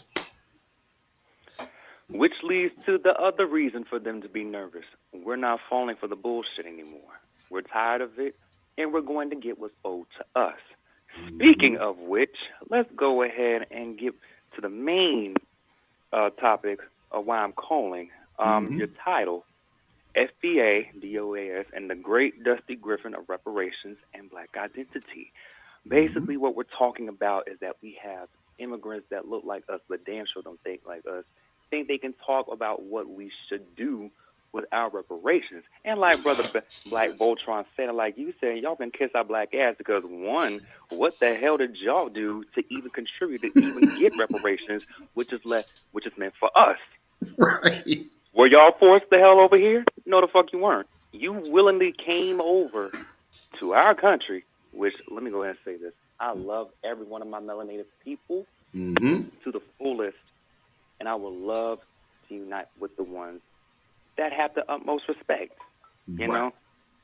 Unfortunately, that's a small fraction compared to who and what we have to deal with. Major facts. Hold on real quick, Silent D. Did you just see what happened in the chat? What happened? I'm looking at the count. It just showed me one person watching and then went back to like 29 or 30. But it just literally went from one. Like nobody was in. It's like, well, me and you were here. Well, we know anyway. how does, so. Go ahead, my bad. Continue. We know how Screw Tube does. We know how stream y'all be doing too. The count just going. The chat just still rolling on, but I guess all you people are ghosts. I know, like, what's going on? Like, are we now commenting from the YouTube afterlife? Like, what's going on? I don't get it. Oh man! Good grief. Okay, all right. Let's get back on topic. Yes, sir. So, like I was saying, okay, I don't know what the hell they are even talking about, and which you don't sound educated at all. And if you're so-called educated like you claim to be, then why the hell are you running away from your land, coming over here looking down on us, instead of using your talents that you claim to have to make your land better than the shape it is now? Not to mention run them damn foreigners that are raping and stealing resources from you. Well, now why are you not contributing your talents that you claim to that? Instead of coming over here looking down on us and then want to be in our business and then get mad because we're shutting you out. I'm sorry, but no, that's not going to work like that. You see, we're not concerned for you like that, especially the fact that they claim that we're jealous of them. Jealous of what? Jealous of what? I'm going to need some specifics on that. And as we've heard, It was nothing but some goddamn babble. Speaking of which, that's absolutely all it was. Speaking of which, Beatzilla, while I'm on the phone, go ahead and pull that clip up of that Wile E. Coyote wig wearing heifer right quick. Play her, please. You guys are not oppressed. Yeah. You're lazy. That's all it is. Go get jobs. Work. I am oppressed. Yes. The white people are oppressing me. There she Where are they is. to oppress you? There she is. Oh my Lord! Oh my there Lord! There she is. I'm like, what the hell? What the hell happened to you, Roadrunner? Now we don't see you as a cartoon on Looney Tunes, and you just went like that to this. What in the world of evolution, de-evolution is this? Oh, and you know what's so funny is that's pretty much what all of the people calling in sounded like. Like they had that same attitude. But then when, like I said, when that money came, man, I'll tell you, they knew what it was then. And then, of course, the other part, they have a huge fear of white supremacy losing its power because of this. No medicine, there'd be no mayonnaise. No medicine, there'd be no mayonnaise. There'd be no mayonnaise. There'd be no medicine. There'll be no mayonnaise. No medicine. I swear I'm going to make that my ringtone, and I'm probably going to try and make a remix of that. I'm going to do it. I got to do it. You know, and how I perceive that, because I'm like, the medicine is how they perceive white Jesus, because, you know, that dude went over there to that village. They was over there like, he's really Jesus. Like they was making a throne out of themselves, just parading them. Like, what are y'all doing? And then the mayonnaise represents white supremacy. Which they love to spread on themselves for whatever reason, but okay. Like Thanks cake a lot soap. for that. Like cake soap. Ooh, not cake soap, no. Oh, no. Oh, man. Oh, Lord. And speaking of which, they're talking about how we're supposed to work with the liberal whites as well, which I'm glad you mentioned white supremacy, by the way. Let's talk about that. What do you mean work with them? I'm sorry. At least the conservative part makes it, they keep it real how much they don't like us. Right. But then the liberal ones like Jim Crow Joe Biden, which y'all voted in. For real. Hello, Biden sexuals.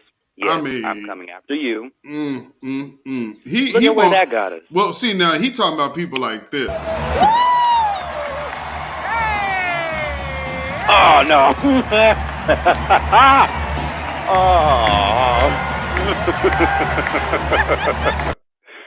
And then, of course, the other liberal whites he talk about these. TikTok trend features white women showing off fake cry. A new TikTok trend in which white women force themselves to cry is causing dismay across social media. In a video post, don't you know all of them women are liberals? Put that in perspective. Do I dare to do that? That's the question. I don't want to take that chance into ruining my brain and whatever part of my body I want to keep intact. Well, you know, I mean, you could always keep in the back of your mind to be like First was the controversial Reverend Jeremiah Wright. I say America, America, America, daddy, America can eat a dick, America can lick the balls. Up until you get our, so until y'all get our reparations, that's how we feeling. Yeah. Oh my God, I will never get tired of those clips, which I am so glad you have those on the ready. Those make my day. Oh Lord. Oh man. Oh, like I said, we have fun around here, y'all. Yes, we can have fun yet be serious at the same time. We know how to do both. Absolutely. But we know how to put know how to put one over the other when it's necessary. Definitely. Because at the end of the day, we are going to hear the system of white supremacy answer us like this. I have sinned against you, my Lord. God damn it. And I would ask that your precious. Oh,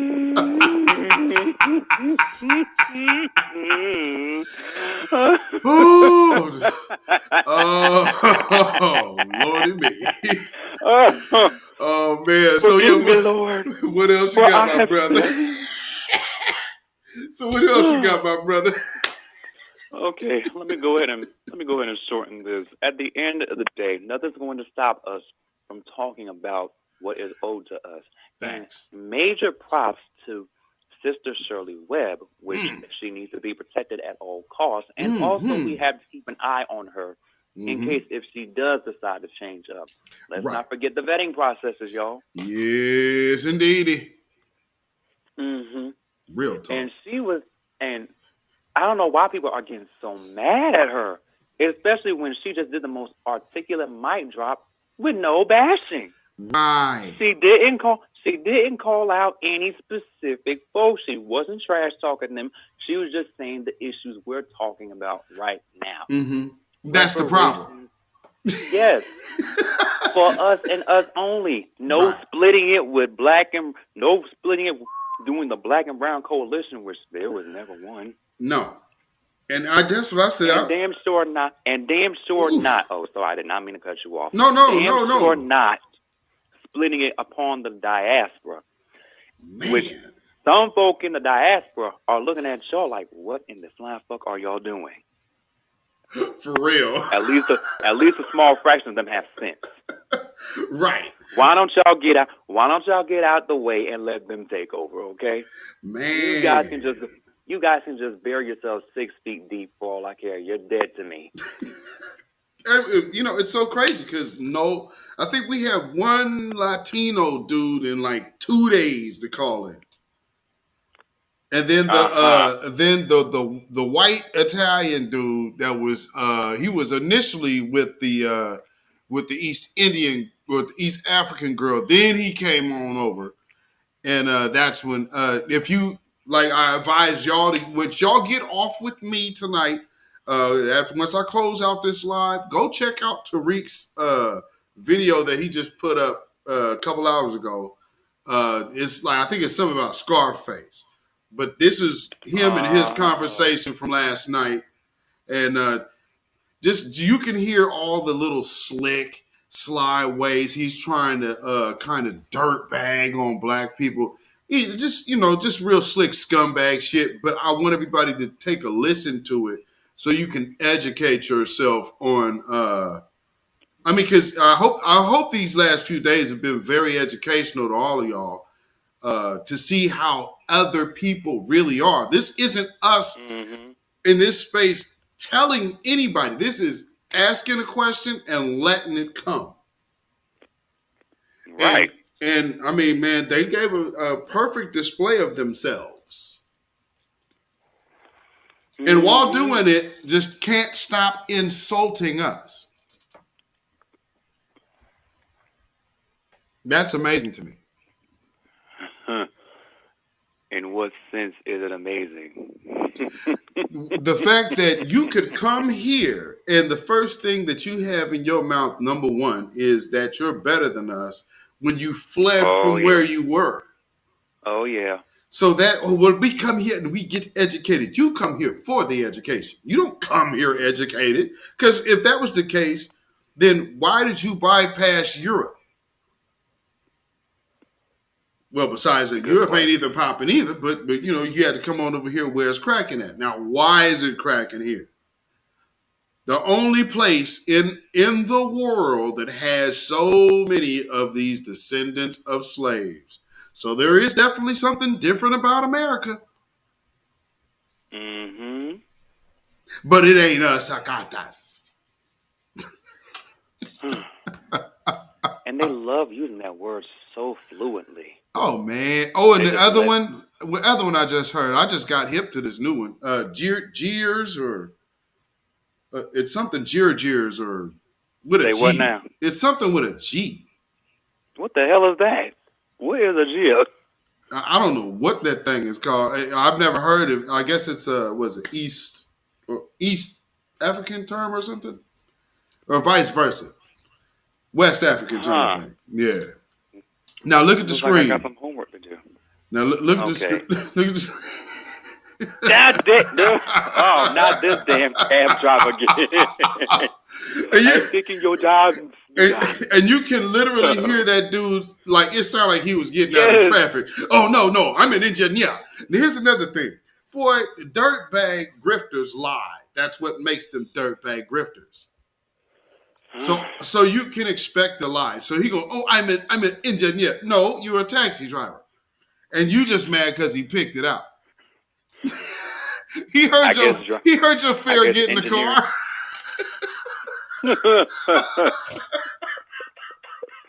I cannot with them. I cannot with some of these folks that just think everything's gonna be peaches and cream. But like you talk reckless like that, like these people on the screen. And engine. I'm sorry, you. So basically, you steering the car is engineering. So because of the power steering, is it?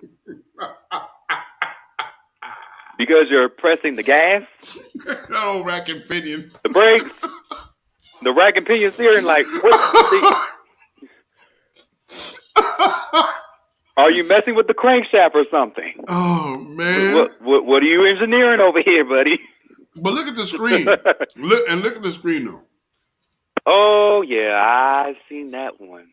Now, this is exactly how... Now, when they give out handouts in my city, and they'll be like, that's exactly how it looks. And it'd be all the immigrants. Because, like, there ain't no immigrants in my neighborhood like that. So, so where we go to the to the grocery store, and there's a bank in there. Me and my wife pulled up to the bank, or to the store, and we are, what all these black folks doing standing around outside? And that's when we got closer, it was like, I looked at this nigga's shoes, I was like, oh, man. Hey, Africa. Oh, no. Oh, wait, Beatzilla. Look what Black Voltron just typed in the chat. Nigga, I'm transportation engineer. Damn it, Voltron!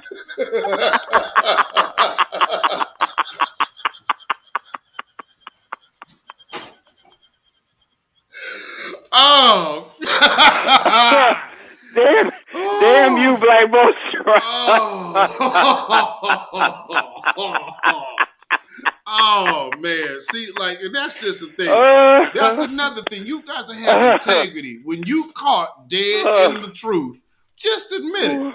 Like, you literally heard this dude's fare shutting his door. Clunk. But that's beep beep. Right. No, I am an engineer, nigga. Oh man, what's the other? And there's one other thing I heard. Oh, the other part is, and family, listen to this. We had another dude call in, and when he said, and this is before Tariq got in, so I was in the space with Mel and the other brother. This was dude. Now the same dude that was in the space with Mel and 713, he's the same one in there with the African woman later. So, as it turns out, I'm like, that. Yes, indeed. And he was stone cold, staunch cool.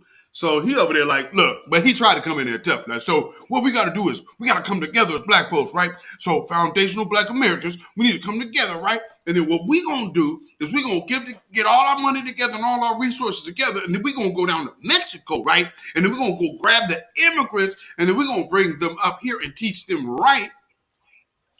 And then after that, we're going to go learn how to go do business with the white man. And then we're going to be home. What in the hot tamales mixed with mayonnaise bullshit is that?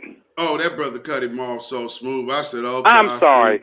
So basically get our money together to give it to other folk. Okay, that explains a lot. Just get the hell out of here, please. Absolutely. No, that's not going to work. Just you can just stay the hell out of our space, okay? We do not need any form of agent. Man. Just infesting our space. I'm telling you, for real. And, so don't worry about when we talk about the Dr. Martin Luther King Reparations Act, that is for foundational black Americans such as our sisters so eloquently put. Mm-hmm. So anything else, brother, before I let you go?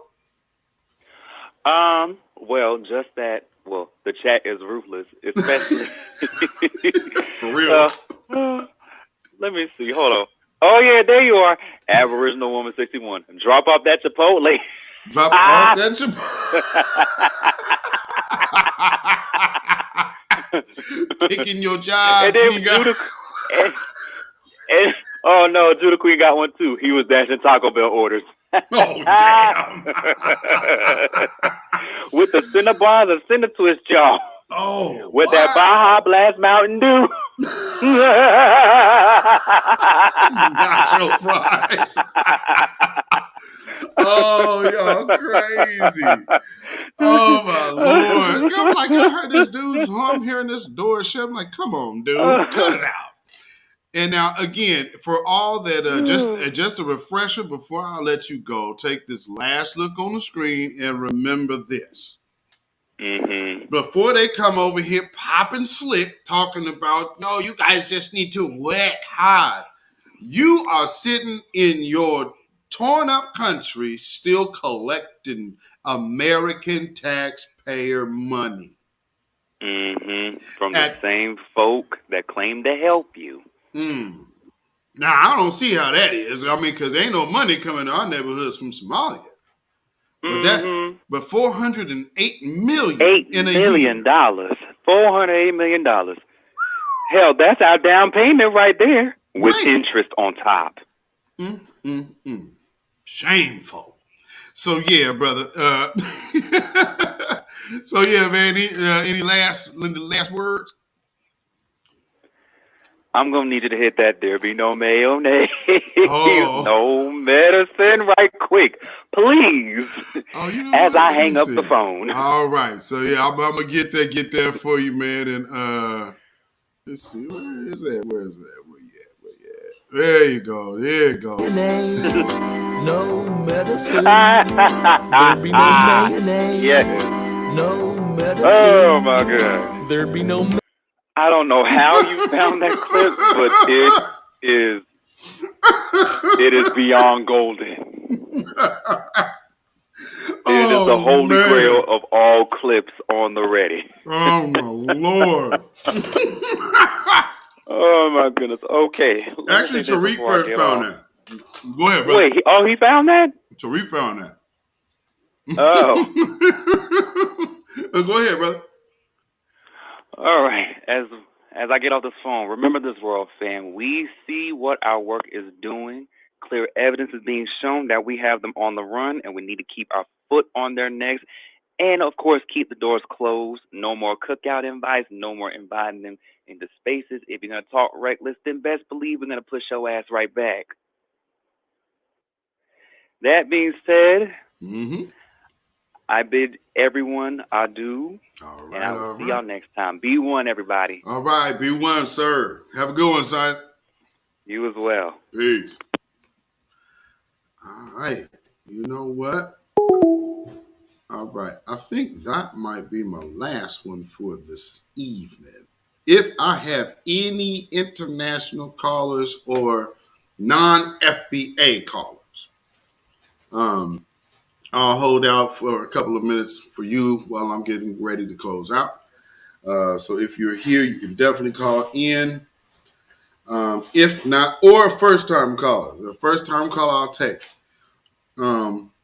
But I really want a non-FBA caller if there's one that's watching.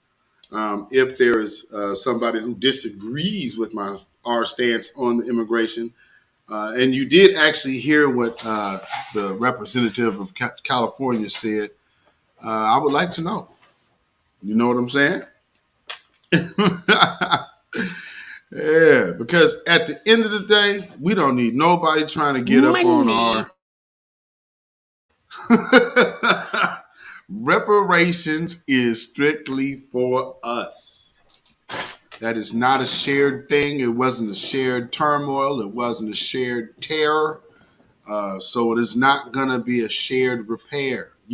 And so when people always say, well, what about these other groups? I could see if we were somewhere together, but we're not. So that's a whole nother situation. It's like if I go into the store and I'm finna get a contractor to come or go get some painters to come paint my house. Well, They're coming to pay in my house. I'm not negotiating for you. So yeah, okay, I see you black, but I don't understand what that got to do with my house and your house. Oh yeah, I get that. We're both melanated. Cool, makes sense. Still doesn't put my money in your pocket. And see, that's the just swindler, dirt bag, grifter crap. And that's what I'm saying. This is dusty grifter madness. And they're trying to grift on. Well, hey, because what they'll do is flip flop. I would never want to identify myself as black, but you want that check from us. Mm-hmm. Now that is a hater. If y'all watched Queen Amadaya earlier today, she actually made a statement about a hater. A hater is one that definitely, in this case, see you with something and they hating on it and they don't want you to have it. You could hear these people know that we are pushing the line for reparations. And they're like, okay, well, we're seeing other people worried about what you're saying. And now you're stiff arming us. Oh, we thought we was just going to be able to attach ourselves along for the ride. No. FBA is closed. We have drawn the line in the sand, and securing the tribe is the order of the day. So, yeah, and you everybody else go be tribal. You've been tribal. Go be black or African and whatever. But what you ain't gonna be is foundational Black American getting the reparations check from us. That's what's not gonna happen. So all of your spiels and all of that's cool. Because at the end of the day, all it is for you to feel some kind of way about us no longer being on the bottom. And like I made a tweet today, clearly, because you notice how they don't really want that smoke with me. And they don't really want that smoke with many of us. That's why they're basically trying to single out Tariq. But I mean, I guess you could you could have picked the worst target. So I mean, I see right now you are not even close to ready to ever battle an intellect of real foundational Black Americans. You'll be able to deal with like the gossip crew. You understand what I'm saying? Speaking of gossip, let me say this. The Tasha K situation and Cardi B situation, I just got to tell you this. For those of you who like Tasha K, stop making excuses for what she did by saying, I'm not caping for Cardi B. That's not demonstrating a fine line of integrity there. What you're doing is excusing dirtbag behavior. We're going to call out dusty grifters like this, then you call out lying clout chasers like that. So what? It doesn't have to do, you don't have to like a Cardi B because you're not doing it about a Cardi B. This is the problem over here, not Cardi B having to check her for being a problem.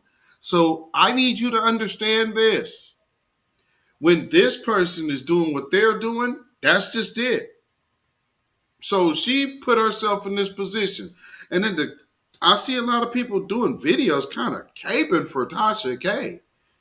Let me tell y'all that some of y'all that are following these people, the real reason why they are probably doing that, because of all the lies that have came out of their mouth about other people's business who they know got enough money to sue. One person that I think is filming a movie right now, I guess maybe if he had a little bit of interest in bothering, I guess that set a new precedent that, yeah, your big mouth could probably write that check that your Lorax having ass can't cash. Now, I will say this. No one from the new Black media and the empowerment space has doxed anyone. And when you say stuff like that, then you also might need to come with solid proof. Or that is also a libelous, slanderous statement in public. And everybody in these spaces are now public. So when you say someone is stolen or someone's taken, or someone's hustled and conned, just know a subpoena can go right where your mouth is. See all that street stuff and all of this stuff, blah, blah, blah, blah. Yeah, that courthouse paperwork business is a whole nother ball game, player, and your tough talking and all of that screaming in the microphone ain't gonna cut it, man. Yelling at your chat and blocking people ain't gonna cut it. It's not gonna work. So, I see nobody has called, so I will wrap this up. But yes, let me just touch on that. Because we have to be a lot more responsible how we are conducting ourselves in these spaces. And I just don't understand. You can't exchange dirt for dirt. And in this instance, what you're mad at is what Cardi B represents. And then you're going to try to bypass a foul-ass action. I can't respect that. I can't respect that at all. Especially when I hear so much talk about other black individuals on people's pages that usually don't spend too much time talking about white supremacy like I do. I know they don't. I know none of them have ever shot a white supremacist like I have. Walk it how you talk it. And see, I don't have to do all of that damn screaming. Calm down, all that bipolar shit. And that's not, not just one, but there's a few of them out there like that. It's like, man, y'all don't tune that emotional bullshit out. I don't even see how y'all can deal with it. And for a lot of y'all to be dealing with that, y'all energy got to be off. Your energy has got to be off.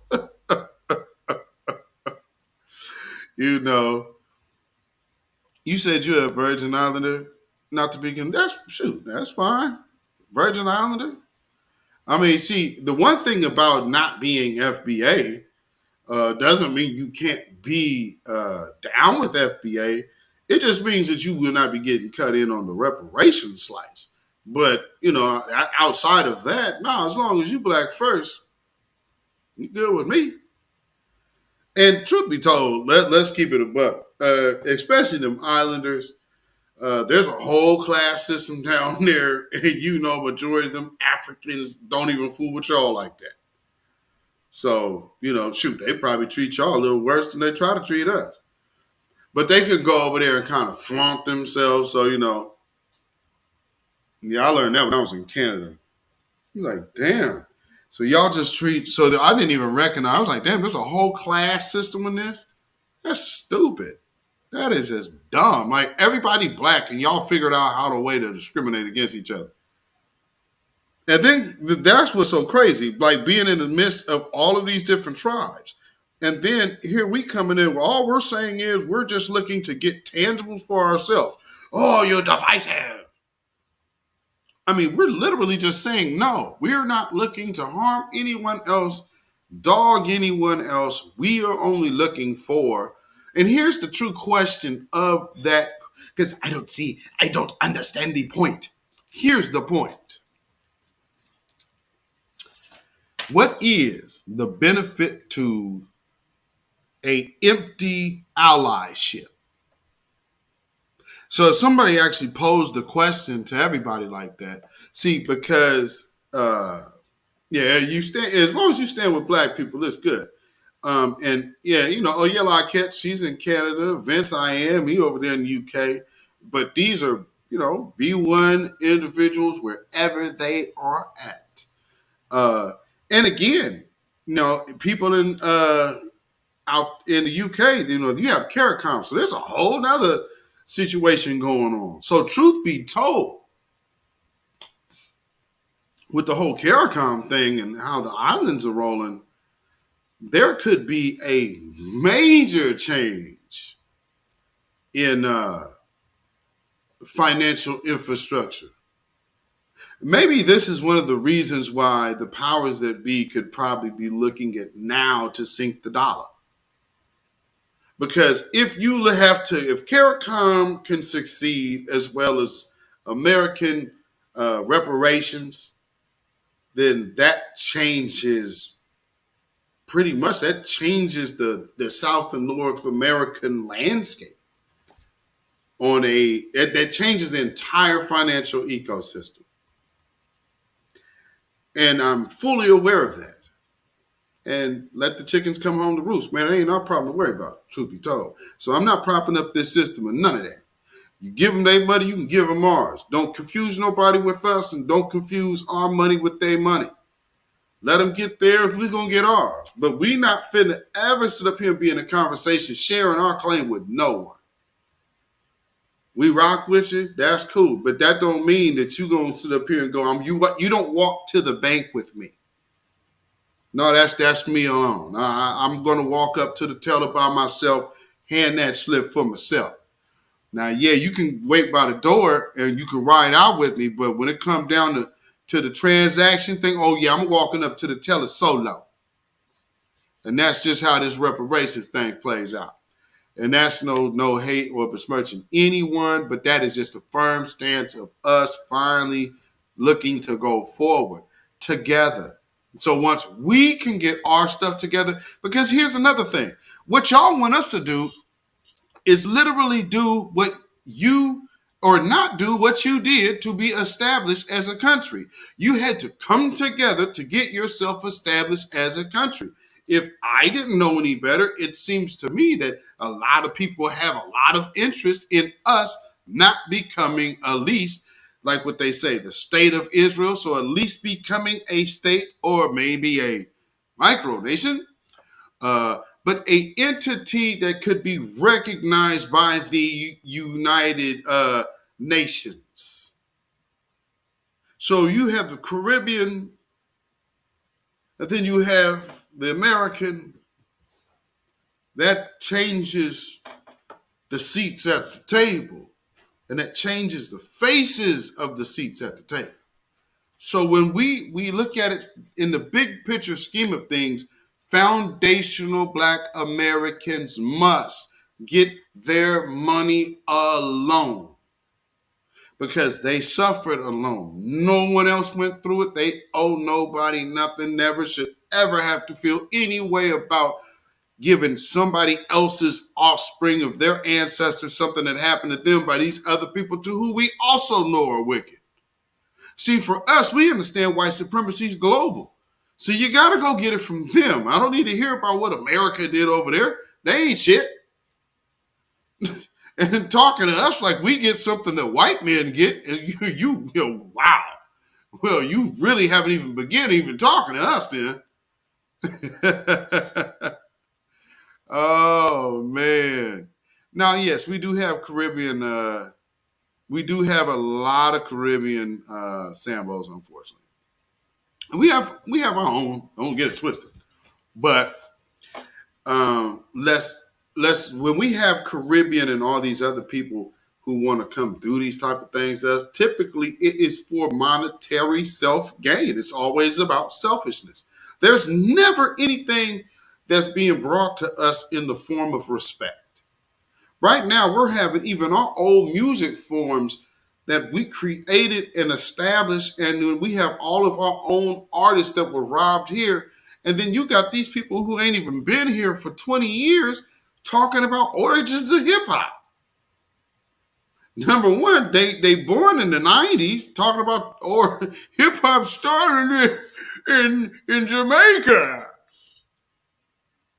What's so funny about Busta Rhymes saying that? It's like, fam, you from Flatbush. I literally know people from your neighborhood. You know good and damn well that ain't true. So it's like, I guess somebody must have paid him because he know that ain't true. Like, what are you kidding? No, even in them Caribbean churches. He is a Caribbean church drummer.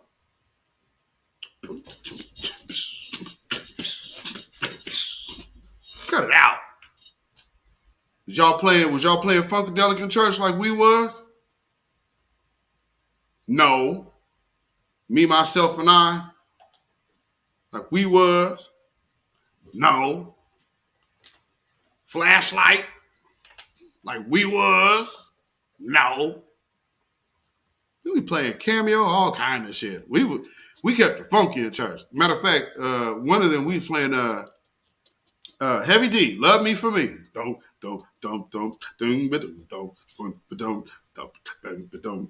Oh man. Yeah, I'm a musician too here. We will kick your ass. You serious musicians out here. We are very, very serious musicians out here. And we have fun doing it. You know what I'm saying? But we do go hard. The Caribbeans were slaves too by other Europeans. Follow hourly, take notes. Because yes, well, see, that's the whole thing. No, there is a active, and Louise, you got to, one thing about the whole CARICOM thing is, taking consideration, we were excluded from their reparations claim. So when you have them going to, they're dealing with the Caribbeans are going to deal with the Africans to present their claim, and then they also team up with the Latin Americans to so they got a whole black and brown coalition there. And then what ends up happening is they get all the tangibles and then use us as mules. We are done. We are done being mules. We've been slaves for these people. We owe no one nothing. And we need y'all to just really understand that part, because it is our time. Everybody else has went through theirs. Our revolution is happening now. Get down and lay down. Because no, it ain't stopping. And we ain't stopping for her feelings. This thing is rolling forward. And if we benefit, you benefit. If you can't see that, we not stopping, so you'll see it later. But trust me, we got this. Because again, we not asking for all this. When people come out here and say, well, you know, y'all just now, okay, well, now we taking our power. And look at everybody crying about it. Well, why didn't you do? Okay, we're doing it now.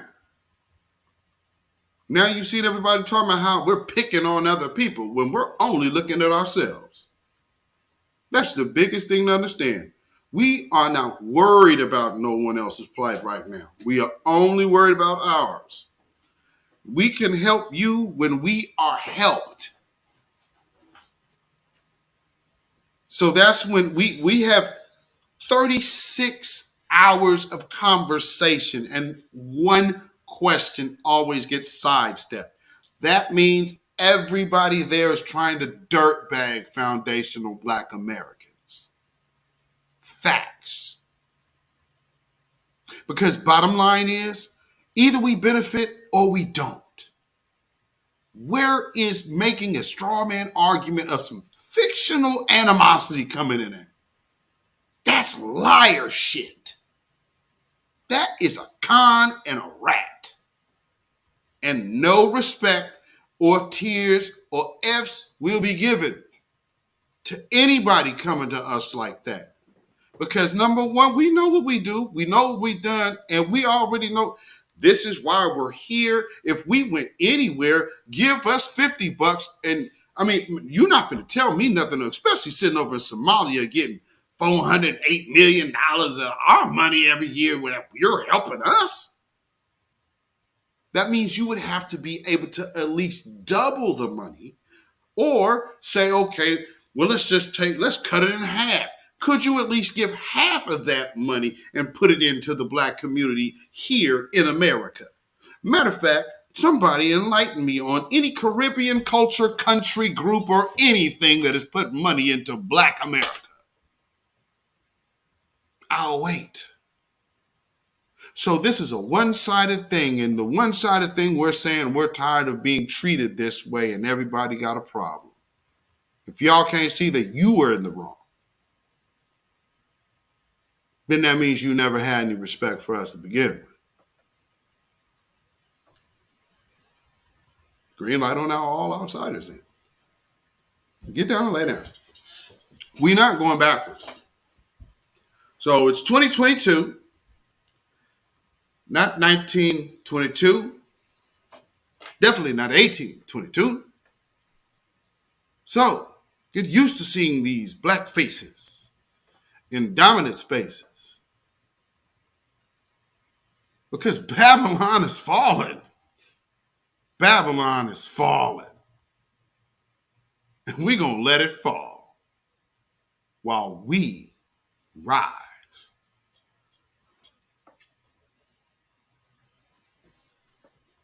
But you got to understand, we ain't sharing this check. But you can go for the ride with us. You can hop in the car, but you can't drive. We got this, our turn. Dogs run the yard. Now, until you want to step up and really do something to white supremacy, like I say, man, you can jump off the porch. We'll wait. Because a lot of us, like that sister just told you, she come from the lineage of people who had to leave the South. Let me give you some insight on why people had to leave the South is because they do stuff like me. So they had to leave because, yeah, we wasn't doing that no more. And y'all want to come over here. Some of us just ain't never been there. So you got a choice. You could either start getting down with how we doing or stay separate. And then when you learn that they don't really fool with you like that, and then you done burnt your bridge with us, there ain't going to be much left. So I think the best way to do is treat foundational Black Americans with the respect that we are owed and due. And then stop trying to make it seem like, and don't come to us like you teaching us nothing. You don't know, I mean, it's beyond me because of where everybody else comes from. Like, you think slavery takes away your internal fortitude. It may be able to erase your memory, but it doesn't erase your DNA. Y'all know that. Y'all know that. And that's why y'all mad. So let me tell you, y'all from the Caribbean, don't you take up them damn Nigerians' calls because y'all was on slave ships that they own too. So you ain't got no business caping for them at all. Be clear. When these people come over into these spaces, you talking to people who know what the hell they talking about. You could take that weak shit somewhere else. We ain't dummies over here. Man, for real, get on the B1 team or step off. Solid. For real, family. So, yeah, with that being said, I think that is a wrap. Because I think we done got it. We done got it in tonight. And just understand it. Anybody, I might have to go back and just break out some clips of this because this was a good broadcast for all the people who have questions about, well, why this, why that, why this? They all answered tonight. From the videos to the commentary to the calls. We wrapped it up in a nice little bow for you. You can still go ahead and hop up in them stories or hop up in them spaces and go get roasted if you want to go be disrespectful. But if you want to learn, it's also a space where you can learn. But it's on you to do so. So if you come in good faith, you'll be received in good faith. But just trust. Just because you have been told something about Black folks in America doesn't make it true. We have very intelligent individuals here. Think about what you're talking about.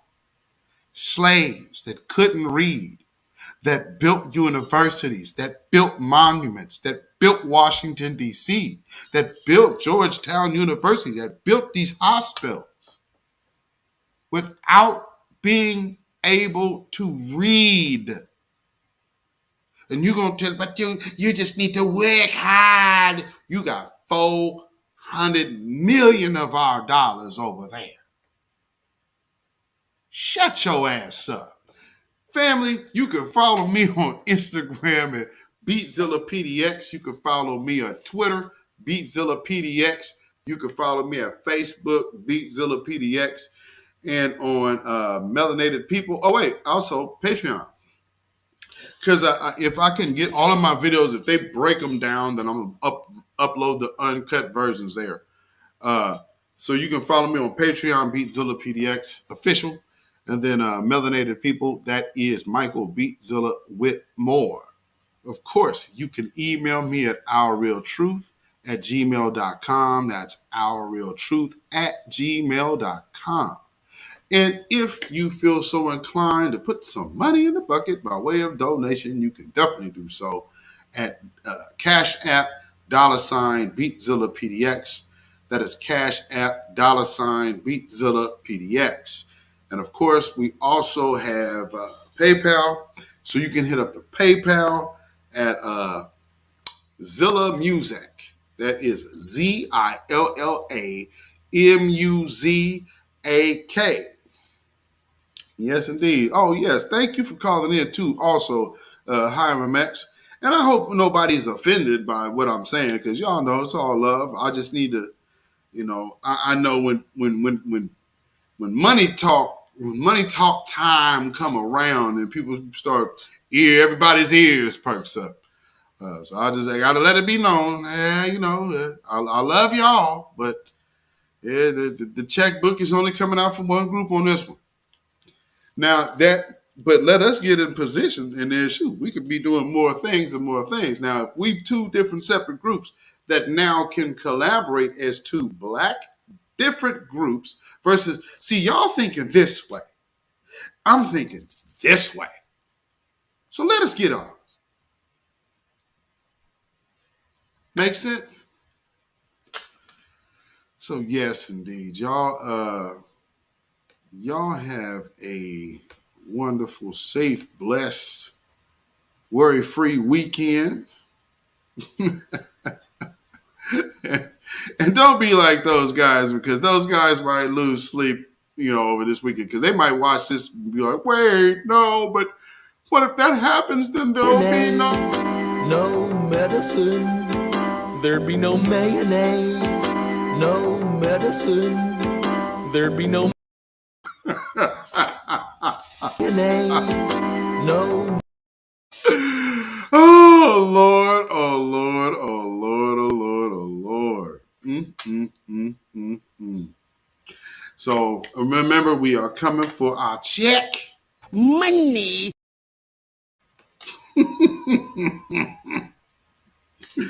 Oh, Lord, Lord, Lord, Lord. And as y'all know how we always end around here, we slang the stone of truth. If you couldn't tell around these spaces, of course, this is a pro-black, black first, foundational black American space.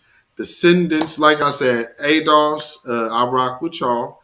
Y'all leaders don't rock with me, but as far as the descendants of slaves and this lineage, I got your back. You got mine. I'm going to die hard. I'm going to live free. I'll fight for you if you fight for me. So with that being said, y'all stay safe. Y'all don't let none of these little demons out here fool with you and get your spirit off a kilter.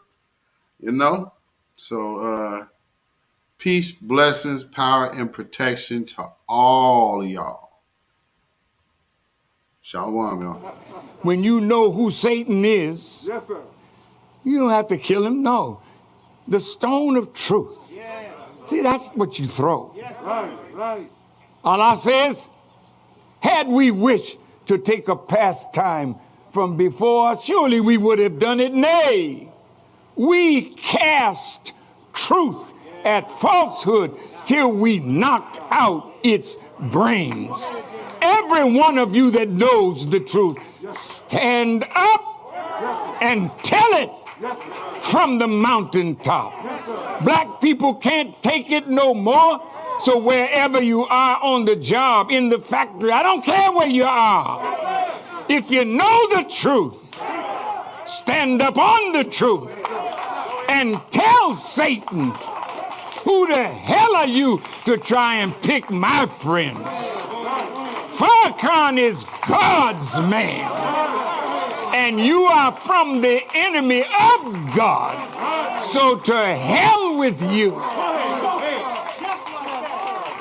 Stand up on it like a man.